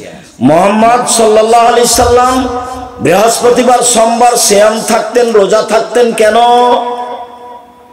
সাপ্তাহিক রিপোর্টটা আল্লাহকে কি অবস্থায় দেখাতে চাইতেন? সিয়াম রোজা অবস্থায়। শাবান মাসে বেশি বেশি সিয়াম থাকতেন কেন? বাৎসরিক রিপোর্ট পেশ করা হয় শাবান মাসে, কোন দিন তার জানা ছিল না, তাই তিনি বেশি বেশি সিয়াম থেকে রিপোর্টটা ধরার চেষ্টা করতেন। দেখো আমার বাৎসরিক রিপোর্ট, আমি সিয়াম অবস্থায় আছি। ইবাদতের জগতে সবচেয়ে দামি সিয়াম, দামি ইবাদত সিয়াম। উমামা বাহিনী বলছেন, আমি একদিন আল্লাহর নবীকে বললাম, মুরনিবে আমালিন, একটা আমলের কথা বলেন যা দিয়ে আমি জান্নাতে চলে যাব। তখন আল্লাহ রাসূল বললেন, উমামা আলাইকা বিসসাম ফাইনাল্লাহ ঈদুল্লাহ, সিয়াম পালন করো। ইবাদতের জগতে সিয়ামের সমপর্যায়ের কোনো ইবাদত নেই। এটা সিয়াম, রোজা, এটা হজ। হজ সিয়ামের সমপর্যায়, জি না? এটা সিয়াম, এটা হলো সালাত, সালাত সিয়ামের সমপর্যায়, জি না? এটা হলো সিয়াম, এটা হলো দান, সাদাকা, দান সাদকা সিয়ামের পর্যায়, জি না? পৃথিবীর কোনো ইবাদত নেই যেটা কার সমপর্যায়ের হতে পারে? সিয়ামের সমপর্যায়ে হতে পারে। মুহররমের 2 দিন সিয়াম থাকেন, আরাফার 1 দিন সিয়াম থাকেন। আর সারা বছর সিয়াম পালনের 2টা পদ্ধতি শুনে যান, একটা সহজ, একটা একটু ভারী। প্রত্যেক মাসে 3 দিন থাকবেন আর রমজান থাকবেন, সারা বছর সিয়াম পালনের নেকি হবে। প্রত্যেক মাসে 13, 14, 15 3 দিন। আর হাইজের কারণে যদি মহিলাদের কোনো সমস্যা ঘটায় তাহলে মাসে 1 দিন করলেই হলো। আরবি মাসে তাতে 15, 20 চলে যাক, 17, 18, 22, 24 চলে যাক, তাতে আসে যায় না। মাসে 3টে আর রমজান, তাহলে আপনি কি পাবেন? সারা বছর সিয়াম পালনের। আর একটা পদ্ধতি, এটা হলো সহজ, শাওয়ালের 6টা আর রমজান। শাওয়ালের কয়টা? 6টা। যাদের হাইজের কারণে রমজানের রোজা ছুটে গেছে, তাকে আগে ফরজটা করতে হবে, এই কথা বাতিল। ওর যে হাইজের কারণে রমজানের ফরজটা ছুটে গেছে, ও যেদিন পারবে সেদিন করবে, 2 বছর 6 মাস পরে, সেটা তার জন্য আল্লাহর রাসূল অনুমতি দিয়ে দিয়েছে। কিন্তু শাওয়াল পার হয়ে গেলে এগুলো আর করা যাবে না। অতএব পুরুষ নারী সবাই খুব চেষ্টা করে থাকবে শাওয়ালের 6টা আর রমজান, সারা বছর সিয়াম পালন করলো। নবীগণ খুব চেষ্টা করতেন সিয়ামের। দাউদ আলাইহিস সালাম 1 দিন সিয়াম থাকতেন, 1 দিন এমনি থাকতেন, 1 দিন সিয়াম থাকতেন, 1 দিন এমনি থাকতেন। আমাদের নবী মুহাম্মদ সাল্লাল্লাহু আলাইহি ওয়াসাল্লাম 1 দিন সিয়াম থাকতেন, 2 দিন এমনি থাকতেন, 1 দিন সিয়াম থাকতেন, 2 দিন এমনি থাকতেন। সম্মানিত দিনী ভাই বোন, পাপের জগতে সবচেয়ে ভিন্ন ধরনের পাপ হলো সুদ। সুদের পাপের যে ভাষা উল্লেখ হয়েছে, এই ভাষা পৃথিবীর আর কোনো পাপের জন্য উল্লেখ হয়নি। অবাক হতে হয়। মদ খেলে তার ভাষা উল্লেখ হয়েছে, তবে সুদের মতো নয়। কেউ যদি একবার মদ খায় তাহলে 40 দিন আল্লাহকে নিজের দিকে করতে পারবে না। হ্যাঁ, এটা ভারী, কিন্তু সুদের পাপের মতো ভাষা নয়। কেউ যদি একদিন নেশাদার দ্রব্য, বিড়ি, তামাক, জর্দা, সিগারেট, গুল, নেশাদার দ্রব্য খায়, পান করে, তাহলে 40 দিন তার নামাজ কবুল হবে না। এইটা পরিস্থিতি খুব ভারী, কিন্তু সুদের মতো পাপের ভাষা নয়। সুদের পাপের ভাষাই ভিন্ন, খুব কঠিন। এই ছেলে, বসো, এক খেয়ালে চেয়ে থাকো, আমার দিকে চেয়ে থাকবেন। কথা যেন 19-20 না হয়। পাখি যেন মনে করে আপনি পাথর, আমি আপনার জন্য এসেছি, এবং একটা দিন বের করতে প্রায় 3 বছর সময় লাগে। আপনার সাথে আমার ভালোবাসার অভাব নেই, কিন্তু আমি আসতে পারি না আপনি চাইলেই। আমি আপনার জন্য এসেছি। কোনো কাজ করবেন না কয়েক মিনিট, কোনো কাজ আমাকে দেখাবেন না দয়া করে।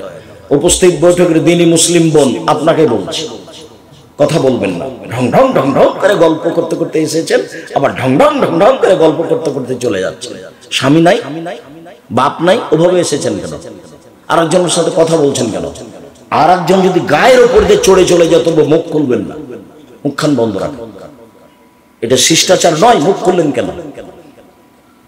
কেন মুখ খুললেন? আপনি অটোতে বসে আছেন, আমি উঠতে গেছি, তো আমার হাতে একটা ব্যাগ ছিল, ব্যাগটা আপনার মুখের উপরে গিয়ে লেগে গেছে, তো আপনি একটু ব্যথা পেয়েছেন। এখন কি আপনি আমাকে বলবেন ঢং না গাড়িতে উঠার? হোস থাকে না, কপালে চোখ নাই, এটা কি শিষ্টাচার? আচ্ছা যাক, আমি ব্যথা পেয়েছি মনে কিছু না, আমি বস বস বস, সমস্যা নেই। এটা হলো শিষ্টাচার। কেন বললেন এই কথা? আপনি কথা বলছেন কেন? এবারে মুখখান বন্ধ রাখবেন, চুপচাপ রাখবেন। আর একজন গায়ের উপর দিয়ে চড়ে চলে যাক, যাক, মুখ খুলবেন না। শিষ্টাচারের দরকার আছে, এর নাম শিষ্টাচার। ভালো কথা ভালো কর্মের নাম হলো শিষ্টাচার। ভালো কথা ভালো কর্মের নাম হলো শিষ্টাচার। আপনি দিনই বল, আমি আপনার জন্য এসেছি, আপনি অপেক্ষা করুন। আপনাকে আমি অনেক ভালোবাসি, আপনার সাথে আমার কোনো দূরত্ব নেই। আপনাকে আমি খাটো করতে আসিনি, আপনাকে আমি ছোট করতে আসিনি। আপনাকে আমি আয়েশার মতো মনে করি, আপনাকে আমি খাদিজা রাদিয়াল্লাহু তাআলা আনহার মতো মনে করি, আপনাকে আমি অনেক দামি মানুষ মনে করি। আপনার সম্মান আমি খাটো করতে আসিনি, আপনাকে আমি আয়েশার মতো মনে করি। দেখবেন আপনি 1 মিনিট আয়েশাকে দেখবেন, 1 মিনিট দেখেন। আয়েশা রাদিয়াল্লাহু তাআলা আনহা বলেন যে আমার স্বামীর কবর হলো আমার ঘরে, তো আমার ঘরে আমি যাই, এটা আমার স্বামীর কবর, এমনিতেই যাই, মাথায় কবর দিই না দিই। কয়দিন পরে আমার স্বামীর কবরের পাশে হলো আমার বাপের কবর, তখন আমি এমনিতেই যাই, স্বাভাবিকভাবে যাই। কয়দিন পরে দেখি আমার বাপের কবরের পাশে হলো উমারের কবর। উমার কিন্তু জামাই।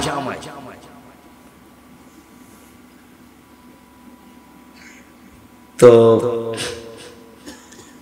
উমারের কবর, তো এখন আমি আর কবরের পাশে এমনিতে যাই না, আমি একবারে মাথায় কাপড় দিয়ে নিজেকে গুটিয়ে যাই। কেন? ওখানে একটা বেগানা পুরুষের কবর আছে, আমি কবরকে লজ্জা পাই। আপনাকে তো আমি আয়েশার মতো মনে করি, আপনি আয়েশা রাদিয়াল্লাহু তাআলা আনহার মতো দামি মানুষ, আমি এ কথাই বলছি। আয়েশা রাদিয়াল্লাহু তাআলা আনহা কি কে লজ্জা করতেন? কবরকে। আর আপনি ছোট ব্লাউজ পরে শাড়ি পরে এসেছেন, দেবর ভাসুর আপনার সব শরীর দেখে, আপনার শরীর নাকি ফ্রি, আপনার পেট দেখা যায়, দেবরে দেখে, ভাসুরে দেখে, দেশবাসী দেখে, হাত এই পর্যন্ত ফাঁকা আছে, হাত নাকি ফ্রি, আপনি নাকি মুসলিম নারী। আপনার একটু লজ্জা হয় না কেন? আপনার একটু শরম হয় না কেন? আপনার একটু হায়া হয় না কেন? আপনি মুসলিম, আপনার ধর্মের নাম ইসলাম। মুসলিম মানে মেনে নিয়েছি, মুসলিম মানে কি? মেনে নিয়েছি। আপনার ধর্মের নিয়ম নীতিকে আপনি মেনে নিয়েছেন, সেই জন্য আপনি মুসলিম। আপনি মানেন না কেন? আপনি একটা হিন্দু মেয়েকে দেখবেন, হিন্দু মেয়েটার বিবাহ হলে সিঁথিতে কি দিবে? সিঁদুর, মানে ওর দাম আছে। একটা হিন্দু মেয়ের বিবাহ হলে হাতে কি দিবে? শাখা, তার মানে ওর নীতির দাম আছে। ওর নীতি ভালো মন্দ তার বিবেচনার প্রয়োজন নাই, ওইটা তার নীতি, সেটা সে পালন করবে। ও তারটাও করে, আপনি আপনারটা করেন না। ও তো মানুষ দিয়ে বানানো, আর আপনারটা মুহাম্মদ সাল্লাল্লাহু আলাইহি সাল্লাম আল্লাহকে দিয়ে বানানো। তফাৎ আছে না? আপনারটা আপনি কেন মানেন না? মুহাম্মদ সাল্লাল্লাহু আলাইহি সাল্লাম নিজে কিছু বলেননি, জিবরাইল দিয়ে আল্লাহ বলেছেন, সেটাকে তিনি বলেছেন। আপনার নিয়ম নিতে আল্লাহর দেওয়া, আপনি উপেক্ষা করবেন কেন? হযরতে নার বিশ্বাস মন মতো চলে যে সে জাহান্নামে যাবে, হযরতে জান্নাত বিল মাকারিহ, নিয়ম নীতি ত্যাগ তিতিক্ষা কষ্ট ক্লেশ করে মেনে চলে যে ধর্মকে, সে জান্নাতে যাবে। নিয়ম নীতি ত্যাগ তিতিক্ষা দিয়ে ঘেরা আছে জান্নাত। পাপের জগতে সবচেয়ে ভিন্ন ধরনের পাপ হলো সুদের পাপ। দেখেন একটা ভাষা শোনাই, রাসূল সাল্লাল্লাহু আলাইহি ওয়াসাল্লাম বলেন, মা ইয়াকুলু দিরহাম রিবা ওয়া ইয়ালাম ওয়া আশাদ্দু মিন সালাসাতি আশাদ্দু মিন সিত্তাতি সালাসিনা জিনিয়া। কেউ যদি জেনে শুনে 1 টাকা সুদ খায়, 36 বার জেনা করে যত পাপ হবে, 1 টাকা সুদ খেলে তার চেয়ে বেশি পাপ হবে। 36 বার জেনা করলে, 36 বার জেনা করে যা পাপ হবে, 1 টাকা সুদ খেলে তার চেয়ে 1000 গুণ বেশি পাপ হবে। এটি কি কেমন হয়ে গেল ভাষা? এর চেয়ে কঠিন আছে। পাপের জগতে সবচেয়ে বড় পাপ হলো শিরক করা, ভাষা এরকম নয়। পাপের জগতে দ্বিতীয় বড় পাপ হলো বাপ মায়ের অবাধ্য চলা, ভাষা এরকম নেই। দেখেন আপনি সরাসরি জাহান্নাম ঘোষণা আছে, বাপ মাকে মানে না যায়। 1 আকুন বাপ মাকে মানে না যে সে জান্নাতে যাবে না। 2 জুয়া খেলে যে সে জান্নাতে যাবে না। 3 মান্নান খোটা দেয় যে সে জান্নাতে যাবে না। 4 মধুমিনুল খামর নিয়মিত বিড়ি তামাক জর্দা সিগারেট গুল নেশাদার দ্রব্য খায় পান করে যে সে জান্নাতে যাবে না। সিরিয়ালে 1 নম্বরে বাপ মাকে মানে না যে সে জান্নাতে যাবে না, এটা চলে এসেছে। পাপের জগতে দ্বিতীয় মহাপাপ হলো পিতামাতার অবাধ্য চলা, কিন্তু ভাষা এমন নয়। পাপের জগতে তৃতীয় মহাপাপ হলো মিথ্যা সাক্ষী দেওয়া। পাবনা জেলে কতগুলো লোক 20-30 বছর থেকে জেলে আছে, নিজেই জানে না আমি কেন জেলে। ওই 1 নম্বর আসামি যেদিন মারামারি হয় সেদিন ও কিন্তু রংপুরে ছিল, তো প্রতিপক্ষ ভেবেছে যে ওকে 1 নম্বর আসামি করলে এদেরকে দমানো যাবে, ওকে আগে জেলের ব্যবস্থা কর। তো সাক্ষী রেডি কর, কিভাবে? একজনকে 50,000 টাকা দিতে চাই, মহাপাপ। কিন্তু ভাষা এমন নয়।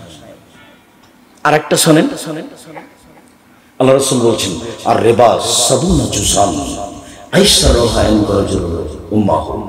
সুদের পাপের 70টি ভাগ আছে, ছোট থেকে বড়, বড় থেকে ছোট, ছোট থেকে বড়, বড় থেকে ছোট। সবচেয়ে যেটা ছোট ভাগ সেটা হলো মার সাথে জেনা করলে যেমন পাপ হয়। নেন এবার বের করেন, যত পাপ আছে কারো ভাষা এরকম নয়। কেউ যদি মদ খায় 40 দিন ইবাদত কবুল হবে না, এই কথা, এটাই কথা। কেউ যদি মদ খায় 40 দিন আল্লাহকে নিজের দিকে করা যাবে না, এটাই কথা। কেউ যদি মদ খায় সে পাপ করলো মূর্তি পূজার মতো। সরস্বতী, ভগবতী, কালী, দুর্গা, লাত, উজ্জা এদের ইবাদত করলে যেমন পাপ হয়, মদ খেলে তেমন পাপ হয়। পাপ বড়, কিন্তু ভাষা এমন নয়, অবাক ভাষা। সুদ কি জিনিস? আব্দুল্লাহর বক্তব্য শুনতে হবে, সুদ কি জিনিস, তাহলে বোঝা যাবে। আমি একদিন বসেছিলাম, বক্তব্য দিচ্ছিল, তখন কথাটা বললো। তার আগে আমি বুঝতে পারিনি যে সুদ এইটা। টাকাকে নিজ গতিতে চলতে দিলে মানুষ শান্তি পাবে, টাকাকে নিজ গতিতে চলতে না দিলে মানুষের উপরে বিপদ নেমে আসবে, মানুষ নিঃস্ব হয়ে যাবে, টাকা পয়সা হারিয়ে ফেলবে। মুদ্রাকে নিজ গতিতে চলতে দিতে হবে। নিজ গতি মানে মুদ্রার নিজস্ব গতি হলো বিনিময়ে ব্যবহার হবে। আমি একটা টিস্যু বক্স নিয়েছি, বিনিময়ে কি দিয়েছি? টাকা। আমি 1 কেজি বেগুন কিনেছি, বিনিময়ে কি দিয়েছি? টাকা। এটা হলো টাকার নিজস্ব গতি, এটা মুদ্রার নিজস্ব গতি। তো নিজস্ব গতির উপরে জুলুম করবে যে, তার মানে কি টাকা দিয়ে টাকা নিবে, তখন টাকার নিজস্ব গতিতে থাকতে পাবে না, ওর উপরে জুলুম করা হবে। টাকা দিয়ে টাকা নিলে টাকার উপরে কি করা হবে? জুলুম করা হবে, তার নাম সুদ। আবার ভালো করে বুঝেন, টাকার একটা নিজস্ব গতি আছে, সেটা কি মনে থাকবে না? মনে হয় বিনিময়ে ব্যবহার হবে। এই ছেলে, টাকার নিজস্ব গতি কি বলো? বিনিময়ে ব্যবহার হবে। 1 কেজি বেগুন নিয়েছো, কি দিবা? টাকা। একটা কাপড় কিনেছো, কি দিবা? টাকা। এটা হলো টাকার নিজস্ব গতি। এবার তুমি টাকা দিয়ে টাকা নিলে, তখন টাকার নিজস্ব গতিতে থাকলো না, তখন জুলুম হয়ে গেল। মানুষ যদি টাকার উপরে জুলুম করে তাহলে ফলাফলে আল্লাহ বলেছেন, আল্লাহ কি বলেছেন, তাহলে ওর টাকা কমে যাবে। আল্লাহ তাআলা বলেন ইয়ামহাকুল্লাহু রিবা ওয়া ইউরবিস সাদাকাত, সুদ মানুষের টাকাকে কমিয়ে দেয়, দান মানুষের টাকাকে বেশি করে দেয়। আল্লাহ বলছেন সুদ মানুষের টাকাকে কমিয়ে দেয়, দান মানুষের টাকাকে বেশি করে দেয়। কমিয়ে দেয় কেন? ও যে জিনিসটার উপরে জুলুম করলো এই জন্য আরো থাকতে পারছে না। আল্লাহ রাসূল বলছেন, রাসূল সাল্লাল্লাহু আলাইহি ওয়াসাল্লাম বলেন ইন্নার রিবা ওয়া ইন কাসরা, সুদ যদিও বাহ্যিকভাবে বেশি লাগে, মনে হচ্ছে বেশি হলো, হ্যাঁ বেশি তো হলো, 100 টাকা দিয়েছি 6 মাস পরে 120 টাকা নিয়েছি, তো বেশি হলো তো। তখন আল্লাহ নবী বলছেন ইন্নার রিবা ওয়া ইন কাসরা, সুদ যদিও বাহ্যিকভাবে বেশি হয়, ইন্না আকিবাতাহু তাসরিলা কাল্লিন, তবে তার শেষ ফলাফল হলো নিঃস্ব। সুদের শেষ ফলাফল হলো নিঃস্ব। আল্লাহ বলছেন সুদ খেলে টাকা কমে যাবে, আর আল্লাহ নবী বলছেন সুদ খেলে মানুষ নিঃস্ব হবে। আব্দুর রাজ্জাক বিন ইউসুফ কোরআন আর হাদিসকে সামনে রেখে বলেছেন যে সুদ খাবে তাকে ভিক্ষা করে খেতে হবে একদিন, সে না করলে তার ছেলে করবে, তার ছেলে না করলে তার নাতি করবে, এই টাকা থাকবে না। এই টাকার বিনিময় হলো তাকে একদিন ভিক্ষা করে খেতে হবে। সুদের শেষ পরিণতি কি? ভিক্ষা। সুদের শেষ পরিণতি কি? ভিক্ষা। অল্প দিনে দেখতে পারেন ভিক্ষা। ওই যে কিস্তিতে আপনার স্ত্রী টাকা নিয়েছিল, কিস্তিতে শেষ পর্যন্ত বাড়ি খান বিক্রি করে পালিয়ে গেছে।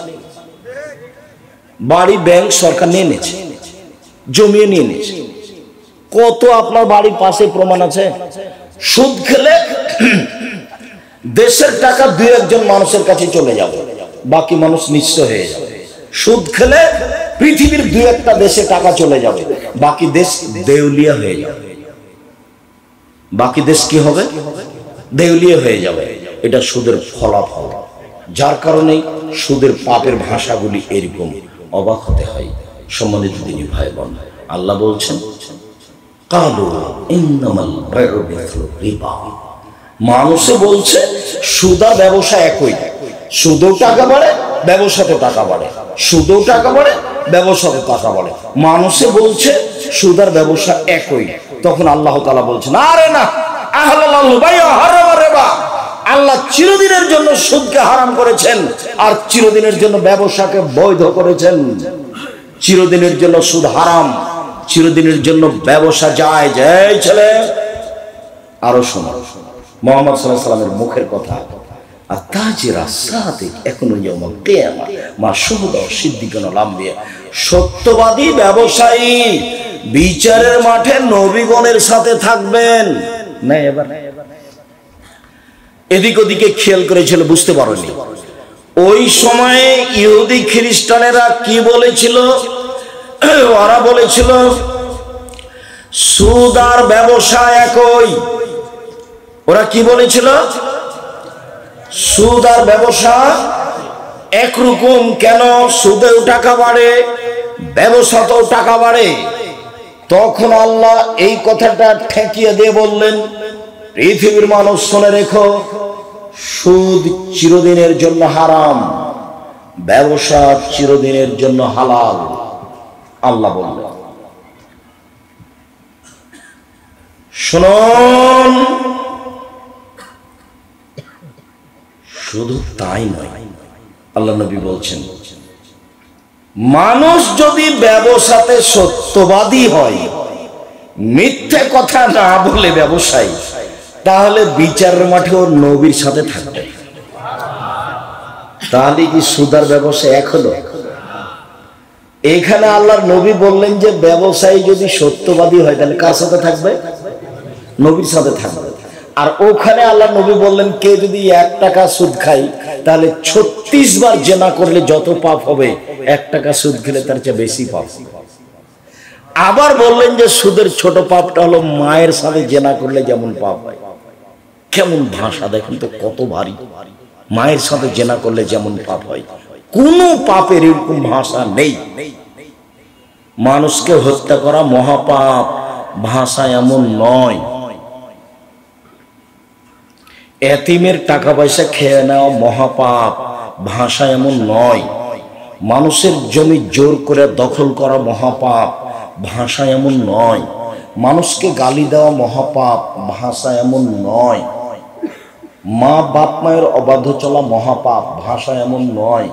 মিথ্যা সাক্ষী দেওয়া মহাপাপ, ভাষা এমন নয়। ভাষা সবচেয়ে ভারী কঠিন কোন পাপের?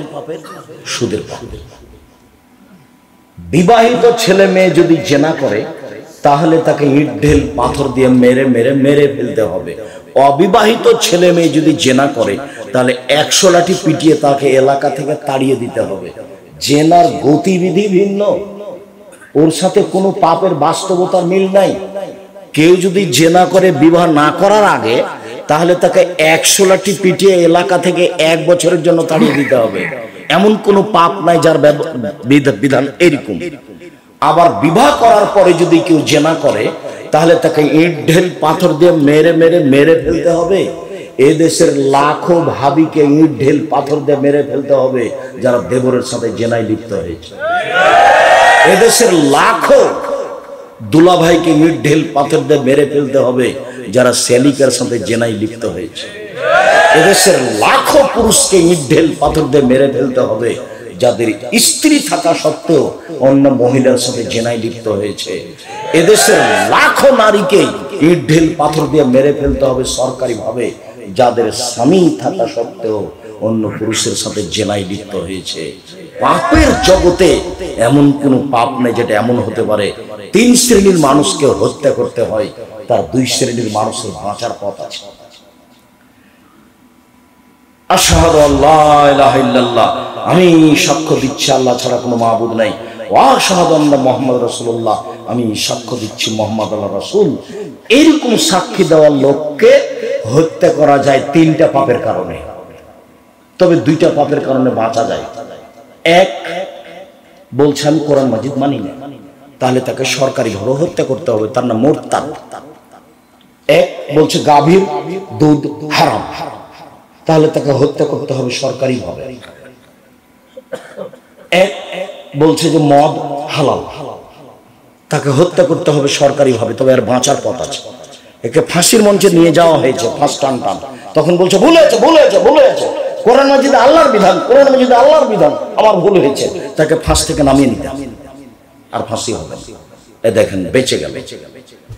2, কেউ যদি কাউকে হত্যা করে, আমি যদি আপনার ছেলেকে হত্যা করি তাহলে আপনি আমার কেসাস নিয়ে নেবেন, আমাকে হত্যা করতে হবে সরকারিভাবে। এখন আমাকে হত্যা করার জন্য ফাঁসির মঞ্চে নিয়ে যাওয়া হয়েছে, ফাঁস গলায় দেওয়া হয়েছে, কিন্তু আপনার বাপ মা বলছে যাক যাক যাক আমরা মাফ করে দিলাম, আমরা কেসাস নিব না, আমরা মাফ করে দিলাম, আমরা কেসাস নিব না, তাহলে আপনাকে কি করতে হবে? নামিয়ে দিতে হবে। 3, বিবাহ করার পরে যদি কেউ জেনায় লিপ্ত হয়, পৃথিবীর এমন কোনো পথ ঘাট নাই তাকে বাঁচানো যেতে পারে। আপনার বিচার হলো না, আপনি তওবা করলেন, পাপ ক্ষমা হয়ে যাবে ইনশাআল্লাহ, সেটা ভিন্ন কথা।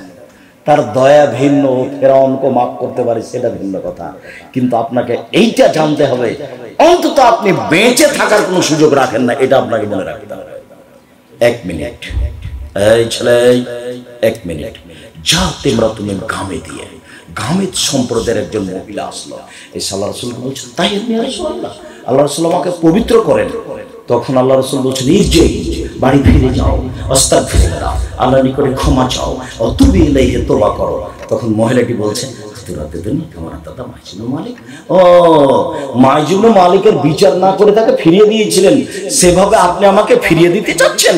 অন্না হবলামিনা জেনা, আমার পেটে অবৈধ সন্তান আছে, আমি ফিরে যেতে রাজি নই, বিচার করে দিতে হবে। দেখেন ইসলামী নিয়ম কেমন। আল্লাহ রাসূল বলছেন ইরজি হাত্তা তালিদি, বাড়ি ফিরে যাও, যেদিন বাচ্চা হবে সেদিন আসো, বিচার করে দিব। মহিলা বাড়ি চলে গেল। মুসলিম হাদিস গ্রন্থে এসেছে যেদিন বাচ্চা প্রসব হয়েছে সেদিনে একটা ন্যাকড়ায় জড়িয়ে নিয়ে এসে বলছে এ দেখেন বাচ্চা প্রসব হয়েছে, বিচার করে দেন। তখন আল্লাহ রাসূল বাচ্চার দিকে লক্ষ্য করে বলছেন ইরজি, বাড়ি ফিরে যাও, ফরদিহে, বাচ্চাকে দুধ খাও, হাত্তা তাকলিহে, বাচ্চা যেদিন দুধ ছেড়ে দিবে সেদিন আসছে, বিচার করে দেন। মহিলা বাচ্চা নিয়ে চলে গেল, 2 বছর বাচ্চাকে দুধ খাওয়ালো, 2 বছর পরে বাচ্চা নিয়ে বিচারালয়ে উপস্থিত, বাচ্চার হাতে তখন একটা করে রুটি রয়েছে, রুটি প্রমাণ করে বাচ্চা খাদ্য খেতে পারে। মুসলিমিন, আল্লাহ নবী বলেন, এই শোনো, এই বাচ্চাটা তুমি না, লালন পালন করিও। একজন মুসলমান হাতে দিয়ে দিলেন। তারপরে বললেন, সঙ্গী সাথী, এই যাবো বেহা, একে মাঠে নিয়ে যাও, মাঠে নিয়ে গিয়ে গর্ত করে বুক পর্যন্ত মাটিতে পুঁতে দাও। চতুর্দিক থেকে ইট ঢেল পাথর মেরে তাকে বিদায় করো দুনিয়া থেকে। ও বিচার চাইতে না আসলে আল্লাহ রাসূল বিচার করতেন না। তোমরা মাঠে নিয়ে যাও, গর্ত খোঁড়ো, বুক পর্যন্ত মাটিতে পুঁতে দাও, চতুর্দিক থেকে ইট ঢেল পাথর মেরে তাকে বিদায় করো। খালিদ বিন ওয়ালিদ বলছেন, গর্ত খুঁড়লাম, বুক পর্যন্ত মাটিতে পুঁতে দিলাম, চতুর্দিক থেকে ইট ঢেল পাথর মারতে লাগলাম। আমি একটা পাথর তার মুখের উপর মারলাম, খালিদ পাথরটা মুখে লেগে মুখ ফেটে রক্ত ছিটে খালিদের গায়ে লাগলো। খালিদ তাকে গালি দিয়ে বলছিলেন, ছি ছি ছি ছি ছি, একজন জেনাকারিনী মহিলার গায়ের রক্ত আমার গায়ে লাগলো। এইভাবে বলতে আল্লাহ রাসূল বলেছেন, মারলে না খালিদ, খালিদ থামো, গালি দিয়ে এই মহিলা এত তওবা করেছে, এ মহিলা এত ক্ষমা চেয়েছে, এ মহিলা এত তওবা করেছে, এ মহিলা এত ক্ষমা ভিক্ষা চেয়েছে, যে বড় থেকে বড় পাপী যদি এমন তওবা করে তাহলে তার পাপ ক্ষমা করা হবে। খালিদ শোনো, এর তওবা যদি মদিনার সব পাপীকে ভাগ করে দেওয়া হয়, সবার পাপ ক্ষমা হয়ে যাবে। তার মানে আল্লাহ রাসূল বললেন যে তার পাপ ক্ষমা হয়ে গেছে। তিনি জানাজা দিলেন, তিনি কাফন দাফন করলেন, তো তিনি বলতে পারলেন না, যাও তোমার বিচার হবে না, বাড়ি চলে যাও। এই কথা তিনি বলতে পারলেন না। দুঃখিত। সম্মানিত তিনি ভাই বোন, বিবাহের পরে জেনা ভিন্ন ধরনের শাস্তি, ভিন্ন ধরনের পাপ। পৃথিবীর এত বড় মানুষ, পৃথিবীর সবচেয়ে পাওয়ারফুল মানুষ মুহাম্মদ সাল্লাল্লাহু আলাইহি ওয়াসাল্লাম, এত বড় পাওয়ারফুল মানুষ আল্লাহ পৃথিবীতে কাউকে সৃষ্টি করেননি। জান্নাতের গেটে বড় অক্ষরে লেখা আছে, সর্বপ্রথমে যিনি প্রবেশ করবেন তিনি হলেন মুহাম্মদ সাল্লাল্লাহু আলাইহি ওয়াসাল্লাম। বিচারের মাঠে আল্লাহর সামনে কেউ কথা বলতে পারবেন না, এমনকি ইব্রাহিম আলাইহিস সালাম বলতে পারবেন না, আমার যে কি হয় তা আমি নিজেই বুঝি না, এই বলে একটার পর একটা শব্দকে সরিয়ে দিবেন। মুহাম্মদ সাল্লাল্লাহু আলাইহি ওয়াসাল্লাম কথা বলতে সক্ষম হবেন, মুহাম্মদ সাল্লাল্লাহু আলাইহি ওয়াসাল্লাম কথা বলতে সক্ষম হবেন। এই কথা তিনি বলেও গেছেন। এত বড় পাওয়ারফুল মানুষ একটু বলতে পারলেন না, যাও তোমার পাপ ক্ষমা হয়ে গেছে, তোমার আর বিচার হবে না, এই কথা বলতে পারলেন না। কেন? উপর থেকে ফাইসালা আছে, বিবাহ করার পরে জেনায় লিপ্ত হলে তাকে ইট ঢেল পাথর দিয়েই মেরে ফেলতে হবে। এটাই হলো তার দুনিয়াবি ফাইসালা। পরকালে তার জান্নাত হতে পারে, পরকালে তার জাহান্নাম হতে পারে। সম্মানিত দিনী ভাই বোন, এই পাপ হলো সুদের পাপ। জেনে শুনে যদি 1 টাকা সুদ খাই, 36 বার জেনা করে যত পাপ হবে, 1 টাকা সুদ খেলে তার চেয়ে বেশি পাপ হবে। সুদের পাপের 70টি ভাগ রয়েছে, বড় থেকে ছোট, ছোট থেকে বড়। সবচেয়ে ছোট ভাগ হলো মার সাথে জেনা করলে যেমন পাপ হয়। পাপের জগতে কোন পাপের ভাষা এরকম নেই। আপনাকে তো আমি বলছি, মদ খারাপ, একদিন মদ খেলে 40 দিন ইবাদত কবুল হবে না, ও এক ব্যতিক্রম পাপ। একদিন মদ খেলে 40 দিন আল্লাহকে নিজের দিকে করা যাবে না, ও এক ব্যতিক্রম পাপ। একদিন মদ খেলে তার পাপটা হয়ে গেল সরস্বতী, ভগবতী, কালী, দুর্গাকে পূজা করার মতো, এক ব্যতিক্রম পাপ। তারপরে ভাষা এমনটা নয়, একদিন মদ খেলে ফলাফল জাহান্নাম। 4 শ্রেণীর মানুষ জান্নাতে যাবে না। 1, কোন বাপ মাকে মানে না যে। 2 নম্বর, জুয়া খেলে যে। 1 মিনিট এই চলে, প্রত্যেক যে খেলাতে টাকার হার জিত রয়েছে তার নাম জুয়া। পৃথিবীর যে কোনো স্থানে, যে কোনো খেলায় যদি টাকার হার জিত থাকে তার নাম হলো জুয়া। টাকার হার জিত নেই, শরীর চর্চা আছে, তখন খেলা যায়। যেমন ফুটবল, ভলিবল, ক্রিকেট, টাকার হার জিত নেই, কিন্তু শরীর চর্চা আছে, তখন যায়। টাকার হার জিত নেই, শরীর চর্চাও নেই, বসে বসে চলে। এই খেলা বেশি খারাপ। আল্লাহ রাসূল বলছেন, মান লাইবা বিন-নার বেশির ফাকাদাত খালায়া দাহু ফি দামে খিনজির। কেউ যদি চৌসা, ছক্কা, লুডু, দাবা, পাঞ্জা, ক্যারাম বোর্ড, তাস, গেমস, এরকম খেলা পৃথিবীতে আরো যত জন্ম নিয়েছে, আরো যত জন্ম নিবে, বসে বসে চলে, শরীর চর্চা হয় না, বসে বসে চলে, অন্য কাজ হয় না। এই খেলাতে যদি কেউ অংশগ্রহণ করে, সে তার হাতকে শরীর শুক্রের রক্তের মধ্যে ডুবিয়ে দিল। কার মধ্যে ডুবালো? শুক্রের শরীর রক্তের মধ্যে ডুবিয়ে দিল। তার মানে বসে বসে চলে, কোনো কাজ হয় না, তাসবিহ তাহলিল হয় না, শরীর চর্চা হয় না, সামাজিক কাজ হয় না। ইসলাম কোনো মানুষকে বসে খেতে দিবে না। এই ছেলে বসে আছো কেন? তাস খেলাচ্ছ কেন? এই ছেলে বসে লুডু খেলাচ্ছ কেন? এটা কোন ঢং? এই ছেলে তোমাকে বলছি, তোমার ওই তাস খেলার ক্যারাম বোর্ডটা ভেঙে ঘুমাবা। বক্তব্যের সাথে মুনাফিকি করিও না। মুনাফিকি করে কোনো লাভ নেই। তুমি যদি ভেঙে ঘুমাও, তাহলে তুমি আসলেই বক্তব্য শুনেছ, তুমি একজন মুসলিম। মুসলিম মানে মেনে নেওয়া। ইসলাম মানে ওর ধর্ম, ওর ধর্মের নাম ইসলাম। আর মুসলিম মানে মেনে নিয়েছি। চৌসাল, ছক্কা, লুডু, দাবা, পাঞ্জা, ক্যারাম বোর্ড, তাস, গেমস যেগুলো বসে বসে চলে, এগুলো শরীয়ত খুব শক্তভাবে দেখেছে। মধ্যখানে একটা কথা বারবার আঘাত করছে। আপনার স্ত্রীকে বলে এসেছি অনেক কিছু, তারপর আমি কষ্ট পাচ্ছি একটু না বললে। আপনার স্ত্রী আপনার বাচ্চার হাতে গেমস খেলতে দিয়েছে, বাচ্চাকে একটা মোবাইল, আর আপনার স্ত্রী স্টার জালসা নিয়ে বসে আছে। এ হস্তিনী বউ, আমি আপনাকে কষ্ট দিতে চাই না বারবার বলে, আমি আপনার বউ ভালো হোক এটাই আমি চাচ্ছি। আপনার বউ ভালো হোক এটাই আমি চাচ্ছি। যদি সত্যিই সংসারকে সুন্দর করতে চান, সরকারের দোষ দিয়ে কোনো লাভ নেই। আপনি তো আপনার পরিবারের মালিক, আপনি আপনার পরিবারকে কন্ট্রোল করবেন।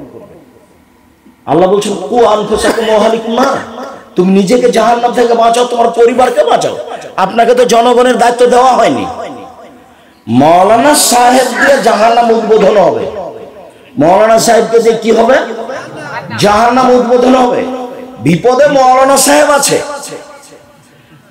বিপদে কে আছে? মাওলানা সাহেব আছে।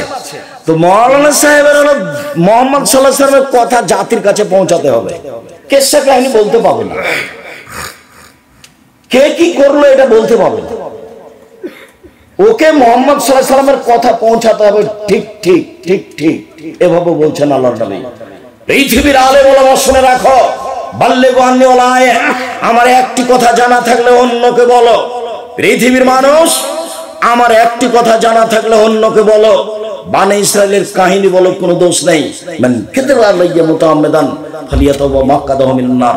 কেউ যদি কোনো কথা আমার নামে বলে, সেই কথা যদি আমার না হয়, কেউ যদি কোনো কথা ধর্মের নামে বলে, সেটা যদি আমার না হয়, কেউ যদি কোনো কথা আমার নামে বলে, সেটা যদি আমার না হয়, তাহলে তার থাকার জায়গায় জাহান্নাম। জুব্বা যত বড়ই হোক, পাগড়ি যত বড় হোক, বিচার মাঠে রেহাই হবে না। যার জন্য মুখ খুলতে পাবে না রাসূলের কথা ছাড়া। নিজেকে বাঁচাতে হবে, পরিবারকে বাঁচাতে হবে। এটা আমার জিম্মেদারি, মাওলানা সাহেবের জিম্মেদারি। নিজেকে, পরিবারকে, সমাজকে, নিজেকে, পরিবারকে, সমাজকে উনি কেমন দাওয়াত দিচ্ছেন সেটা বিচারের মাঠে ফলাফল হবে। এই ছেলে, আমরা আলোচনার শেষের দিকে চলে এসেছিলাম। সুদের আলোচনায় একটা লম্বা হাদিসের একটা অংশ বলবো, সেই জন্য হাদিসটা আমি মুখে বলছি। হাদিস বুখারী মুসলিম। আমার দিকে এক খেলে চেয়ে থাকবেন। যার একটা কথা আসবে সুদের ব্যাপারে, এদিকে দেখেন।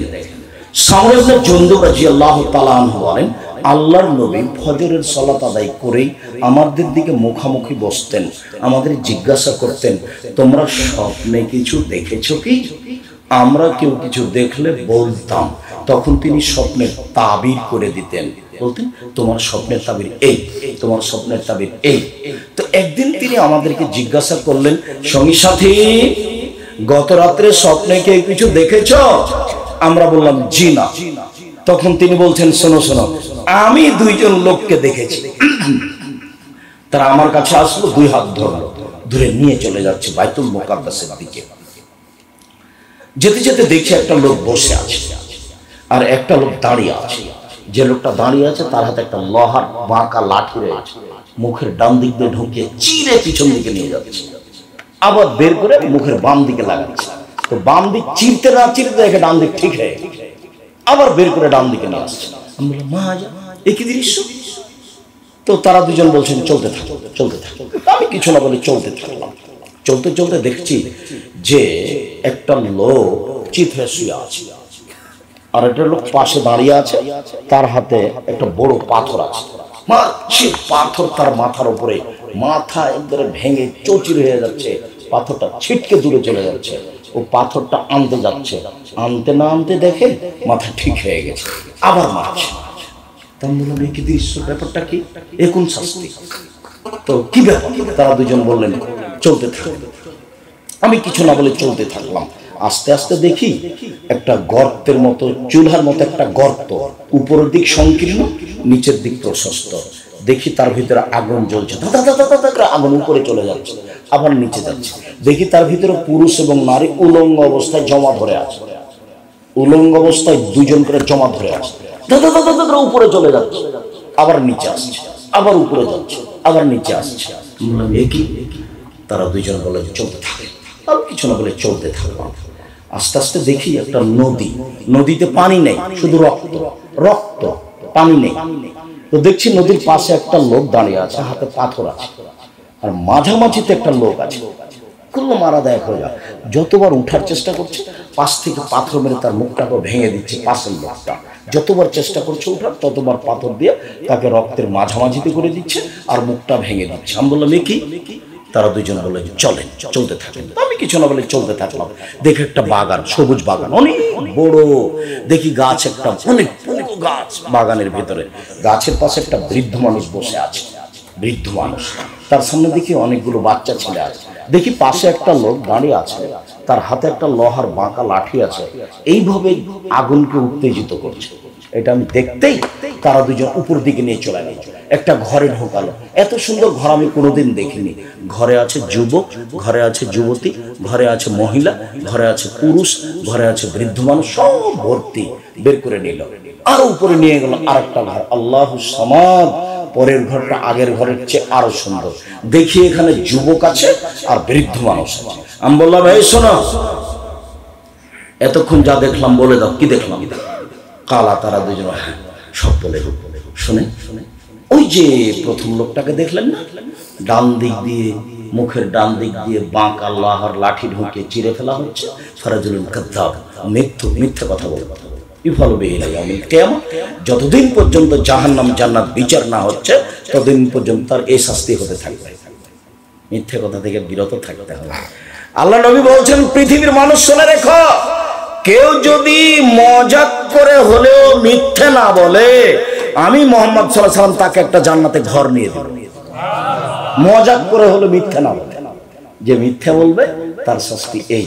তারপরে যে আপনি দেখলেন পাথর দিয়ে একজন মানুষের মাথা ভেঙে দেওয়া হচ্ছে, উনি হচ্ছেন মাওলানা মানুষ, ইলম অনুযায়ী আমল করেননি, রাতে কোরআন তেলাওয়াত করেননি।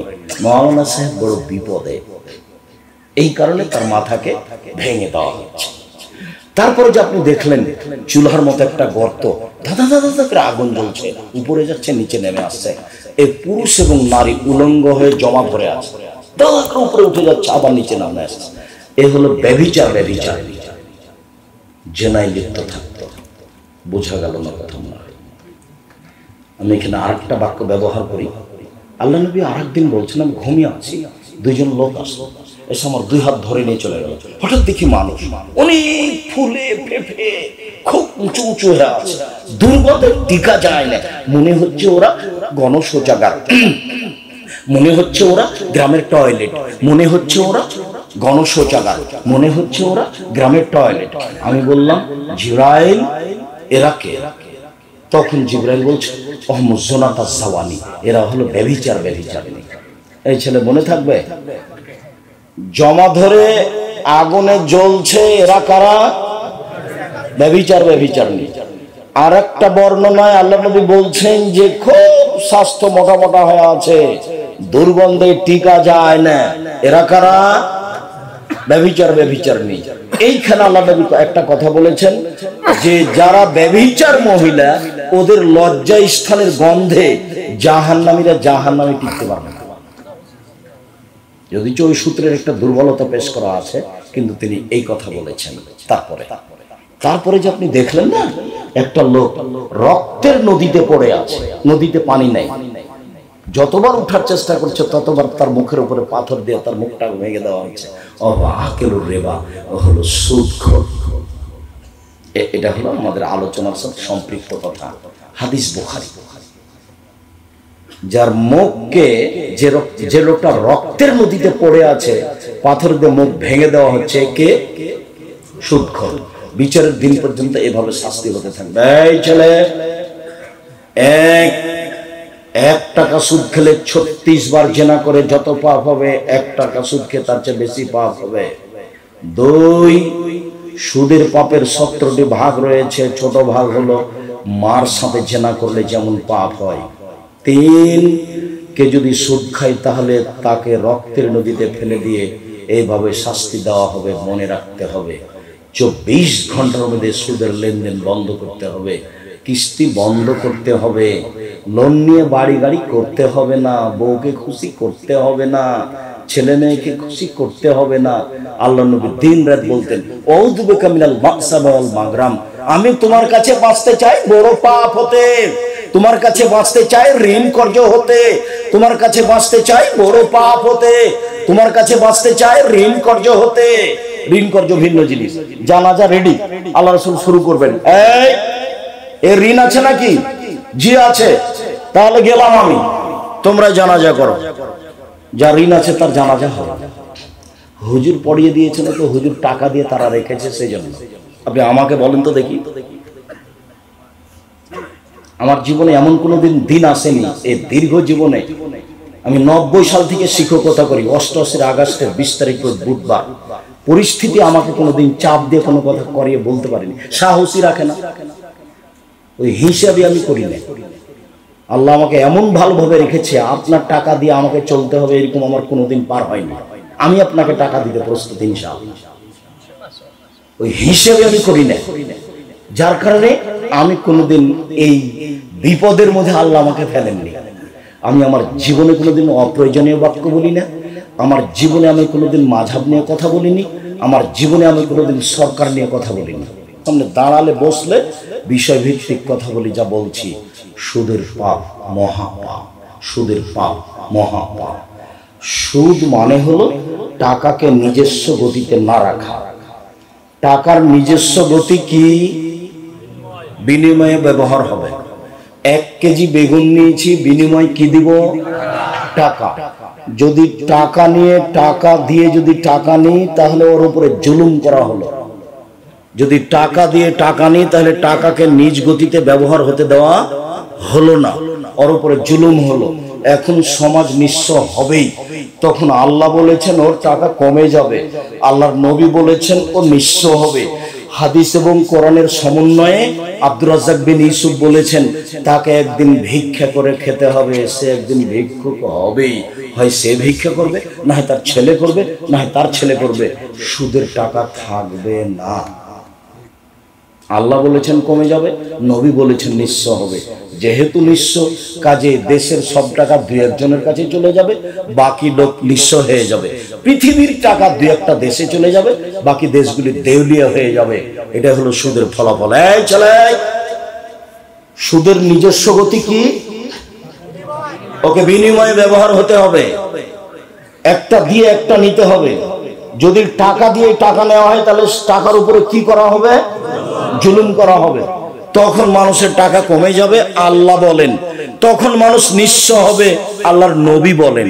সমন্বয়ে বলা হয়েছে যে একদিন তাকে ভিক্ষা করে খেতে হবে, হয় সে করবে, না হয় তার ছেলে করবে, না হলে তার নাতি করবে। এই টাকা থাকবে না।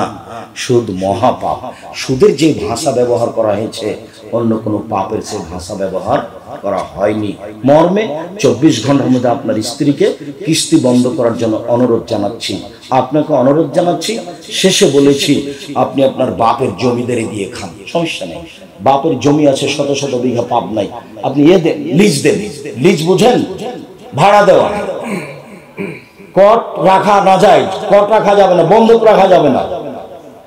20,000 টাকা দিয়ে নিয়ে একটা লোকের কাছে জমি রেখেছেন, 3 বছর পরে টাকাও ফেরত নেবেন, জমিও নেবেন, এটা চলবে না।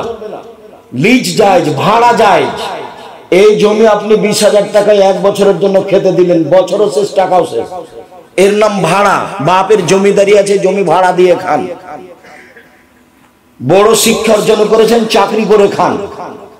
এগুলো যদি পথ না থাকে দিন মজুরি করে খান। শ্বশুরের বিয়ের কাছে টাকা নেবে না, এই ছেলে শ্বশুরের কাছে যৌতুক নেবা না। ভিক্ষা করে টাকা দিয়ে, ভিক্ষা করা টাকা দিয়ে চাউল কিনে ভাত খেয়ে ইবাদত কবুল হবে। ভিক্ষা করা টাকা দিয়ে চাউল কিনে ভাত খেয়ে ইবাদত কবুল হবে। শ্বশুরের কাছে টাকা নিয়ে, যৌতুক নিয়ে সেই টাকা দিয়ে চাউল কিনে ভাত খেয়ে ইবাদত কবুল হবে না। দেখি কোন মায়ের বেটা উল্টে ধরতে পারে। এই যে বললাম 26 বছর থেকে কলমে ফতোয়া লিখি, 6 বছর থেকে ফতোয়া বোর্ড নিজে পরিচালনা করি। 24 ঘন্টার মধ্যে শ্বশুরের কাছে যা কিছু নিয়েছে, খাট খাটলা ফার্নিচার টাকা পয়সা সব ফেরত দিতে হবে আগামীকাল সন্ধ্যা হতে হতে। তুমি বলছো যে আমার শ্বশুর আমাকে খুশি মোটরসাইকেল দিয়েছে, তুমি এই কথা মিথ্যা বলছো, তোমার শ্বশুর এই কথা মিথ্যা বলেছে। তোমার শ্বশুর মোটরসাইকেলটা ভিক্ষুকে দিতে পারে না? ভিক্ষুক তোমার শ্বশুরের সামনে যদি এখনই আসে, এসে ভিক্ষা চাই, তোমার শ্বশুর বলবে মাফ করো, মাফ করো, মাফ করো। সে তোমাকে মোটরসাইকেল দিয়েছে, শরম পাও না? একটু লজ্জা হয় না? বছর শেষে তুমি বলবা আব্বা আমি গরিব মানুষ, দিন মজুরি করে খাই, আপনি আমার শ্বশুর সম্মানী মানুষ, মেয়ে লালন পালন করে আমার হাতে দিয়েছেন, আমি কি উপকার করতে পারি? এই যে একটা লুঙ্গি দিলাম। বছর শেষে শ্বশুরকে উপহার দিও, এটা তোমার মানবতা। কেন তুমি বললে টাকা কর্জ নিলে অন্যের কাছে নিও? শ্বশুরের কাছে টাকা নিয়েছো কেন? বাপ বেটা ভিক্ষা করে খাবা। ভিক্ষা করে খাবা কেন? দিন মজুরি করে খাবা। আব্দুর রাজ্জাক সাহেব যেটা একবারে নিচে নামিয়ে দিয়েছে, সেটা মূলত কষ্ট দেওয়ার জন্য, সেটা মূলত মনে রাখার জন্য। ভিক্ষা করে খাবো কেন আব্দুর রাজ্জাক সাহেব? কাজ করে খাবো। আমিও বলছি কাজ করে খান, অত হিসাব লাগছে, কিতাব লাগবে না। সন্ধ্যা হলে 500 টাকা পাবো, চাউল কিনবো, দুজন মিলে ছেলে মেয়ে নিয়ে খাবো, বাস শেষ। কাজ করে খান। যৌতুক হারাম। কা পুরুষ পিতে টাকা নিয়েছেন কেন? এই ছেলে তোমার বাপের মুখের দিকে দেখো, দেখো তোমার বাপের মুখ কালো হয়ে আছে। বাপটা ভিক্ষা করে খাও।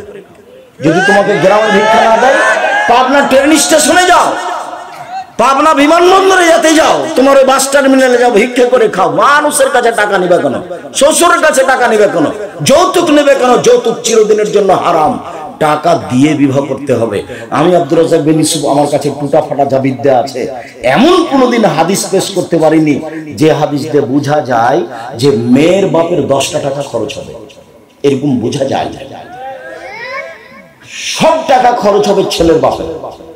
অলিমা ছেলের বাপের, কাপড় চুপড় ছেলের বাপের, মোহর ছেলের বাপের, সব ছেলের বাপের সবকিছু। পাল্টা টাকা দিয়ে আসতে হবে মেয়ের বাপকে, মেয়েকে, তার নাম মোহর। ওখান থেকে কিছু পাওয়ার সুযোগ নাই। সব সামাজিক নীতি একবারই উল্টা। পাবনা জেলার বিবাহের এমন কোন নিয়ম নীতি নাই যেটা জায়েজ, সবটাই না জায়েজ। তার মধ্যে সারা দেশ জুড়ে যেটা না জায়েজ, সেটা হলো কাজী সাহেবের খাতাতে সাক্ষীর জায়গাতে আছে 4 জন। এই ছেলে 4 জন সাক্ষী লাগে কি প্রমাণ করতে? জেনা প্রমাণ করতে। ওই খাতা চলবে না। পক্ষে কোনো সাক্ষী লাগে না। বিবাহটা বৈধ হওয়ার জন্য 2 জন সাক্ষী, বাস, কোনো পক্ষ নেই। বিবাহটা বৈধ হওয়ার জন্য বাপ, বাস, উকিল বাপ চলবে না। উকিল বাপ চিরদিনের জন্য হারাম। এটা তো পাপ না, একটু সহজ আছে। বিবাহের দিন ওর জ্যাঠকে উকিল করেছে, ওর বড় ভাই লোকটা, ঠিক আছে, দাদা উকিল 5 মিনিটের জন্য। কিন্তু চট্টগ্রামে যারা উকিল বাপ হয়েছে, সেদিন থেকে সেই হলো বাপ। ওই মেয়ের বাড়ি যাবে, ও হচ্ছে সেদিন থেকে মেয়ে, মেয়ে আবার বাপের বাড়ি আসবে। এবারে অবাক ধর্ম। আর যদি এটা রংপুর, দিনাজপুর, লালমনিরহাট, নীলফামারী, কুড়িগ্রাম, পঞ্চগড়, ঠাকুরগাঁও হয়, তাহলে আরো অবাক লাগে দেখতে। মানে বিবাহের বৈঠকে ছেলেটা এভাবে বসে থাকবে, মুখের রুমাল দিয়ে কথা বলতে পারবে। আমার শ্বশুর বাড়ি রংপুর গাইবান্ধা। আমি যখন বিবাহের বৈঠকে কথা বলেছি, তখন আমার মামা শ্বশুর লাফ দিয়ে উঠেছে, বুঝে বিবাহ তুলে দাও, বিবাহ উঠিয়ে দাও। আরে ছেলে কেন কথা বললে, বিবাহ রাখা যাবে না। আমার শাশুড়ি সবকিছু জানে, আমার শ্বশুর সব চুপচাপ। আমার মামা শ্বশুর একবারে উঠে ব্যাগ বোচ্চা নিয়ে বাড়ি চলে গেল। মোহর দেব আমি, কথা বলবেন আপনি, আবার কোন কথা। আর 1 মিনিট, চ্যাংড়া ছুল্লু ইমাম সাহেব সবাই মিলে মেয়েটার কাছে গেছে ঘরে বিবাহ পড়াতে। মেয়ের কাছে বিবাহ পড়াতে হবে না। ওখানে বলছে অমুক নিবাসে অমুক এত নগদ এত বাকিতে তোমাকে বিবাহ করতে এসেছে, তুমি তাকে স্বামী সত্ত্বে কবুল করো। তখন বলে কবুল করলো। 3 বার হলো। এইবার এতগুলো লোক, যেখানে বর বসে আছে আরো 5 জন বসে আছে, এখানে এসে দাঁড়াচ্ছে। তখন বসে থাকা লোকগুলো বলছে আপনারা কে? তখন এরা বলছে আমরা এই বিবাহের উকিল। তারপর বলছে মেয়ে কবুল করেছে? জি করেছে। আপনারা শুনেছেন? জি শুনেছি। তাহলে আপনারা বসেন। তখন লোকগুলি বসে। মনে হচ্ছে হিন্দুদের বিবাহ লেগেছে, কলার গাছের চতুর্দিকে ঘুরবে, ধর্ম পাগল হয়ে গেছে। ধর্ম রাজশাহী চাঁপানেওয়াজের হাওয়াই লাড্ডু, दोनों हाथ में लड्डू है, जो चाहे उसको खा ले, जो चाहे उसको छोड़ दे। हिसाब বিবাহ একজনের কথা দিয়ে চলে, যার নাম মুহাম্মদ সাল্লাল্লাহু আলাইহি সাল্লাম। আগে খুতবা হবে, মেয়ের বাপের সামনে খুতবা হবে। খুতবা শেষে মেয়ের বাপ নিজে বলবে, মেয়ের এখানে যাওয়ার, মেয়ের কাছে যাওয়ার কোনো সুযোগ নাই। প্রয়োজনে মেয়ের বাপকে বলবে আম্মু বিবাহ পড়াতে যাব। চুপ থাকে, আসেন যান, আসেন, কেঁদে উঠে বিবাহ পড়াতে হবে না। ছেলে যত বড় চাকরিজীবী হোক, চুপ থাকে, আসেন বিবাহ পড়াতে যান, যান, ঠিক আছে বুঝান। এখন আপনি বলবেন আমার মেয়ে খালেদা এত টাকা নগদ এত টাকা বাকিতে তোমার সাথে বিবাহ বন্ধনে আবদ্ধ হতে রাজি, তুমি তাকে স্ত্রী হিসেবে কবুল করো। ও তখন বলবে কবুল করলাম। 2 জন সাক্ষী শুনবে, এর নাম বিবাহ। গুরুত্বপূর্ণ কথা 3 বার বলতে হয়। আবার বলবে আমার মেয়ে খালেদা এত টাকা নগদ এত টাকা বাকিতে তোমার সাথে বিবাহ বন্ধনে আবদ্ধ হতে রাজি, তুমি তাকে সেই স্ত্রী হিসেবে কবুল করো। ও বলবে কবুল করলাম। 2 জন সাক্ষী শুনবে, এর নাম বিবাহ। এখানে কোনো অলিমা হবে না। বউ নিয়ে যেতে হবে, বাসর ঘর সাজাতে হবে, ওর মা সাজাবে, ওর খালা সাজাবে, ওর ফুফু সাজাবে, ওর বোন সাজাবে, চাচাতো বোন নয়, ভাবিরে নয়। বাসর ঘর সাজাতে হবে, এই কথাই ঠিক। খাওয়ানোর ব্যবস্থা করতে হবে, এই কথাই ঠিক। সুন্দর করে ঘর সাজাতে হবে, এই কথাই ঠিক। বউটাকে সুন্দর করে সাজাতে হবে, এই কথাই ঠিক। আয়েশা রাদিয়াল্লাহু আনহা বলছেন আমাকে খুব সুন্দরী করে সাজানো হলো, আমি বুঝতে পারছিলাম না ব্যাপারটা কি, আমাকে এভাবে সাজানো হচ্ছে কেন। আমার মা আমাকে ডাকলো আয়েশা, আমি দৌড়িয়ে আসলাম। আমার বান্ধবীদের সাথে আমি দোলনায় খেলাচ্ছিলাম, দৌড়িয়ে আসলাম। আমার মুখে হাতে কিছু বালু টালু লেগেছিল, ধুলাবালি, এটা আমার মা মুছে দিলেন। আনসারীদের মহিলাদের কাছে নিয়ে গেলেন, আমাকে সুন্দরী করে সাজালেন। তারপরে আমার মা সাথে নিয়ে যে সকাল 8টার দিকে আল্লাহ রাসূল যে ঘরে ছিলেন সেই ঘরে আমাকে রেখে চলে আসলেন। বিষয়টা আমি বুঝতে পারলাম না ব্যাপারটা কি, আমি তো কোনোদিন এরকম দেখিনি। তো বিবাহ হয়েছে 6 বছর বয়সে, এটা তিনি জানেন। এখন তার বয়স 9 বছর। দেখি ঘরে কেউ নেই, ব্যাপারটা কি, আমি তো রাসূল সাল্লাল্লাহু আলাইহি ওয়াসাল্লামকে এরকম কোনোদিন দেখিনি। একটু পরে একজন মহিলা শরবতের গিলাস নিয়ে ঢুকলো। আসমা বিনতে ইয়াজিদ, মানে বাসর ঘরে মিঠাই কিছু ব্যবস্থা করতে হবে। গিলাসটা রাসূলের হাতে দিল, তো রাসূল একটু পান করলেন, দিয়ে আমার হাতে দিচ্ছে। তো আমি গিলাসটা নিতে লজ্জা পাচ্ছি। তখন আল্লাহ রাসূল বলছেন না গিলাস না। তো আমি গিলাসটা নিলাম, আমি একটু পান করলাম, আবার আসমার হাতে দিলাম, আসমা একটু পান করলাম, তারপর চলে গেল। তারপর আমাদের সাংসারিক জীবন শুরু হলো। মাথায় হাত দিয়ে দোয়া পড়তে হবে, স্ত্রীর মাথায় হাত দিয়ে দোয়া পড়তে হবে, সাংসারিক জীবনে যেতে হবে। বিসমিল্লাহি আল্লাহুম্মা জান্নিবনা শায়তান ওয়া জান্নিবি শায়তান মা রাযাকতানা। হে আল্লাহ, তোমার নামে আমরা সাংসারিক জীবনে যাচ্ছি, আমাদের উভয়ের মিলনে যদি কোনো সন্তান হয় আমাকে রক্ষা করো, আমার স্ত্রীকে রক্ষা করো, সন্তানকে রক্ষা করো। এই বলে আপনি সাংসারিক জীবনে যাবেন, তখন আর সন্তানের কোনো ক্ষতি হবে না। সম্মানিত দিনী ভাই বোন, যেদিন আদর্শ পরিবার নিয়ে আলোচনা হবে সেদিন এ বিষয়ে আলোচনা হবে। আপাতত আজকের মতো কথা এখানে শেষ করছি। দু তিনটা কথা। তার প্রথম কথা হলেই আপনার ভালোবাসাকে আমি স্বাগতম জানাই, জাযাকুমুল্লাহ খাইর। দূর দূরান্ত থেকে এসেছেন, দীর্ঘ সময় ধরে একবারে চুপচাপ কথা শুনলেন, আমি আপনাদের শুকরিয়া আদায় করি, জাযাকুমুল্লাহ খাইর। তারপরে হলে এই যে এদেশের সর্বোচ্চ প্রতিষ্ঠান জামিয়া সালাফিয়া, 5000 ছেলে মেয়ে আছে, 410 জন ইয়াতীম আছে। জামিয়া সালাফের জন্য আন্তরিকভাবে দোয়া করতে হবে। দেশ বিদেশের 300 জন শিক্ষক আছেন, শিক্ষিকা আছেন, ইন্ডিয়ান শিক্ষক আছেন, মদিনা বিশ্ববিদ্যালয় থেকে এসেছেন সেসব শিক্ষক আছেন। তার নাম জামিয়া সালাফিয়া, যেটা রূপগঞ্জ নারায়ণগঞ্জে একটা মসজিদ তৈরি হচ্ছে 6 বিঘা জমির উপরে, যার একতলায় 10,000 মানুষ সালাত আদায় করতে পারে। এই প্রতিষ্ঠানের সম্মেলন হচ্ছে সামনে মার্চের 7-8 সেদিন উপস্থিত থাকবেন।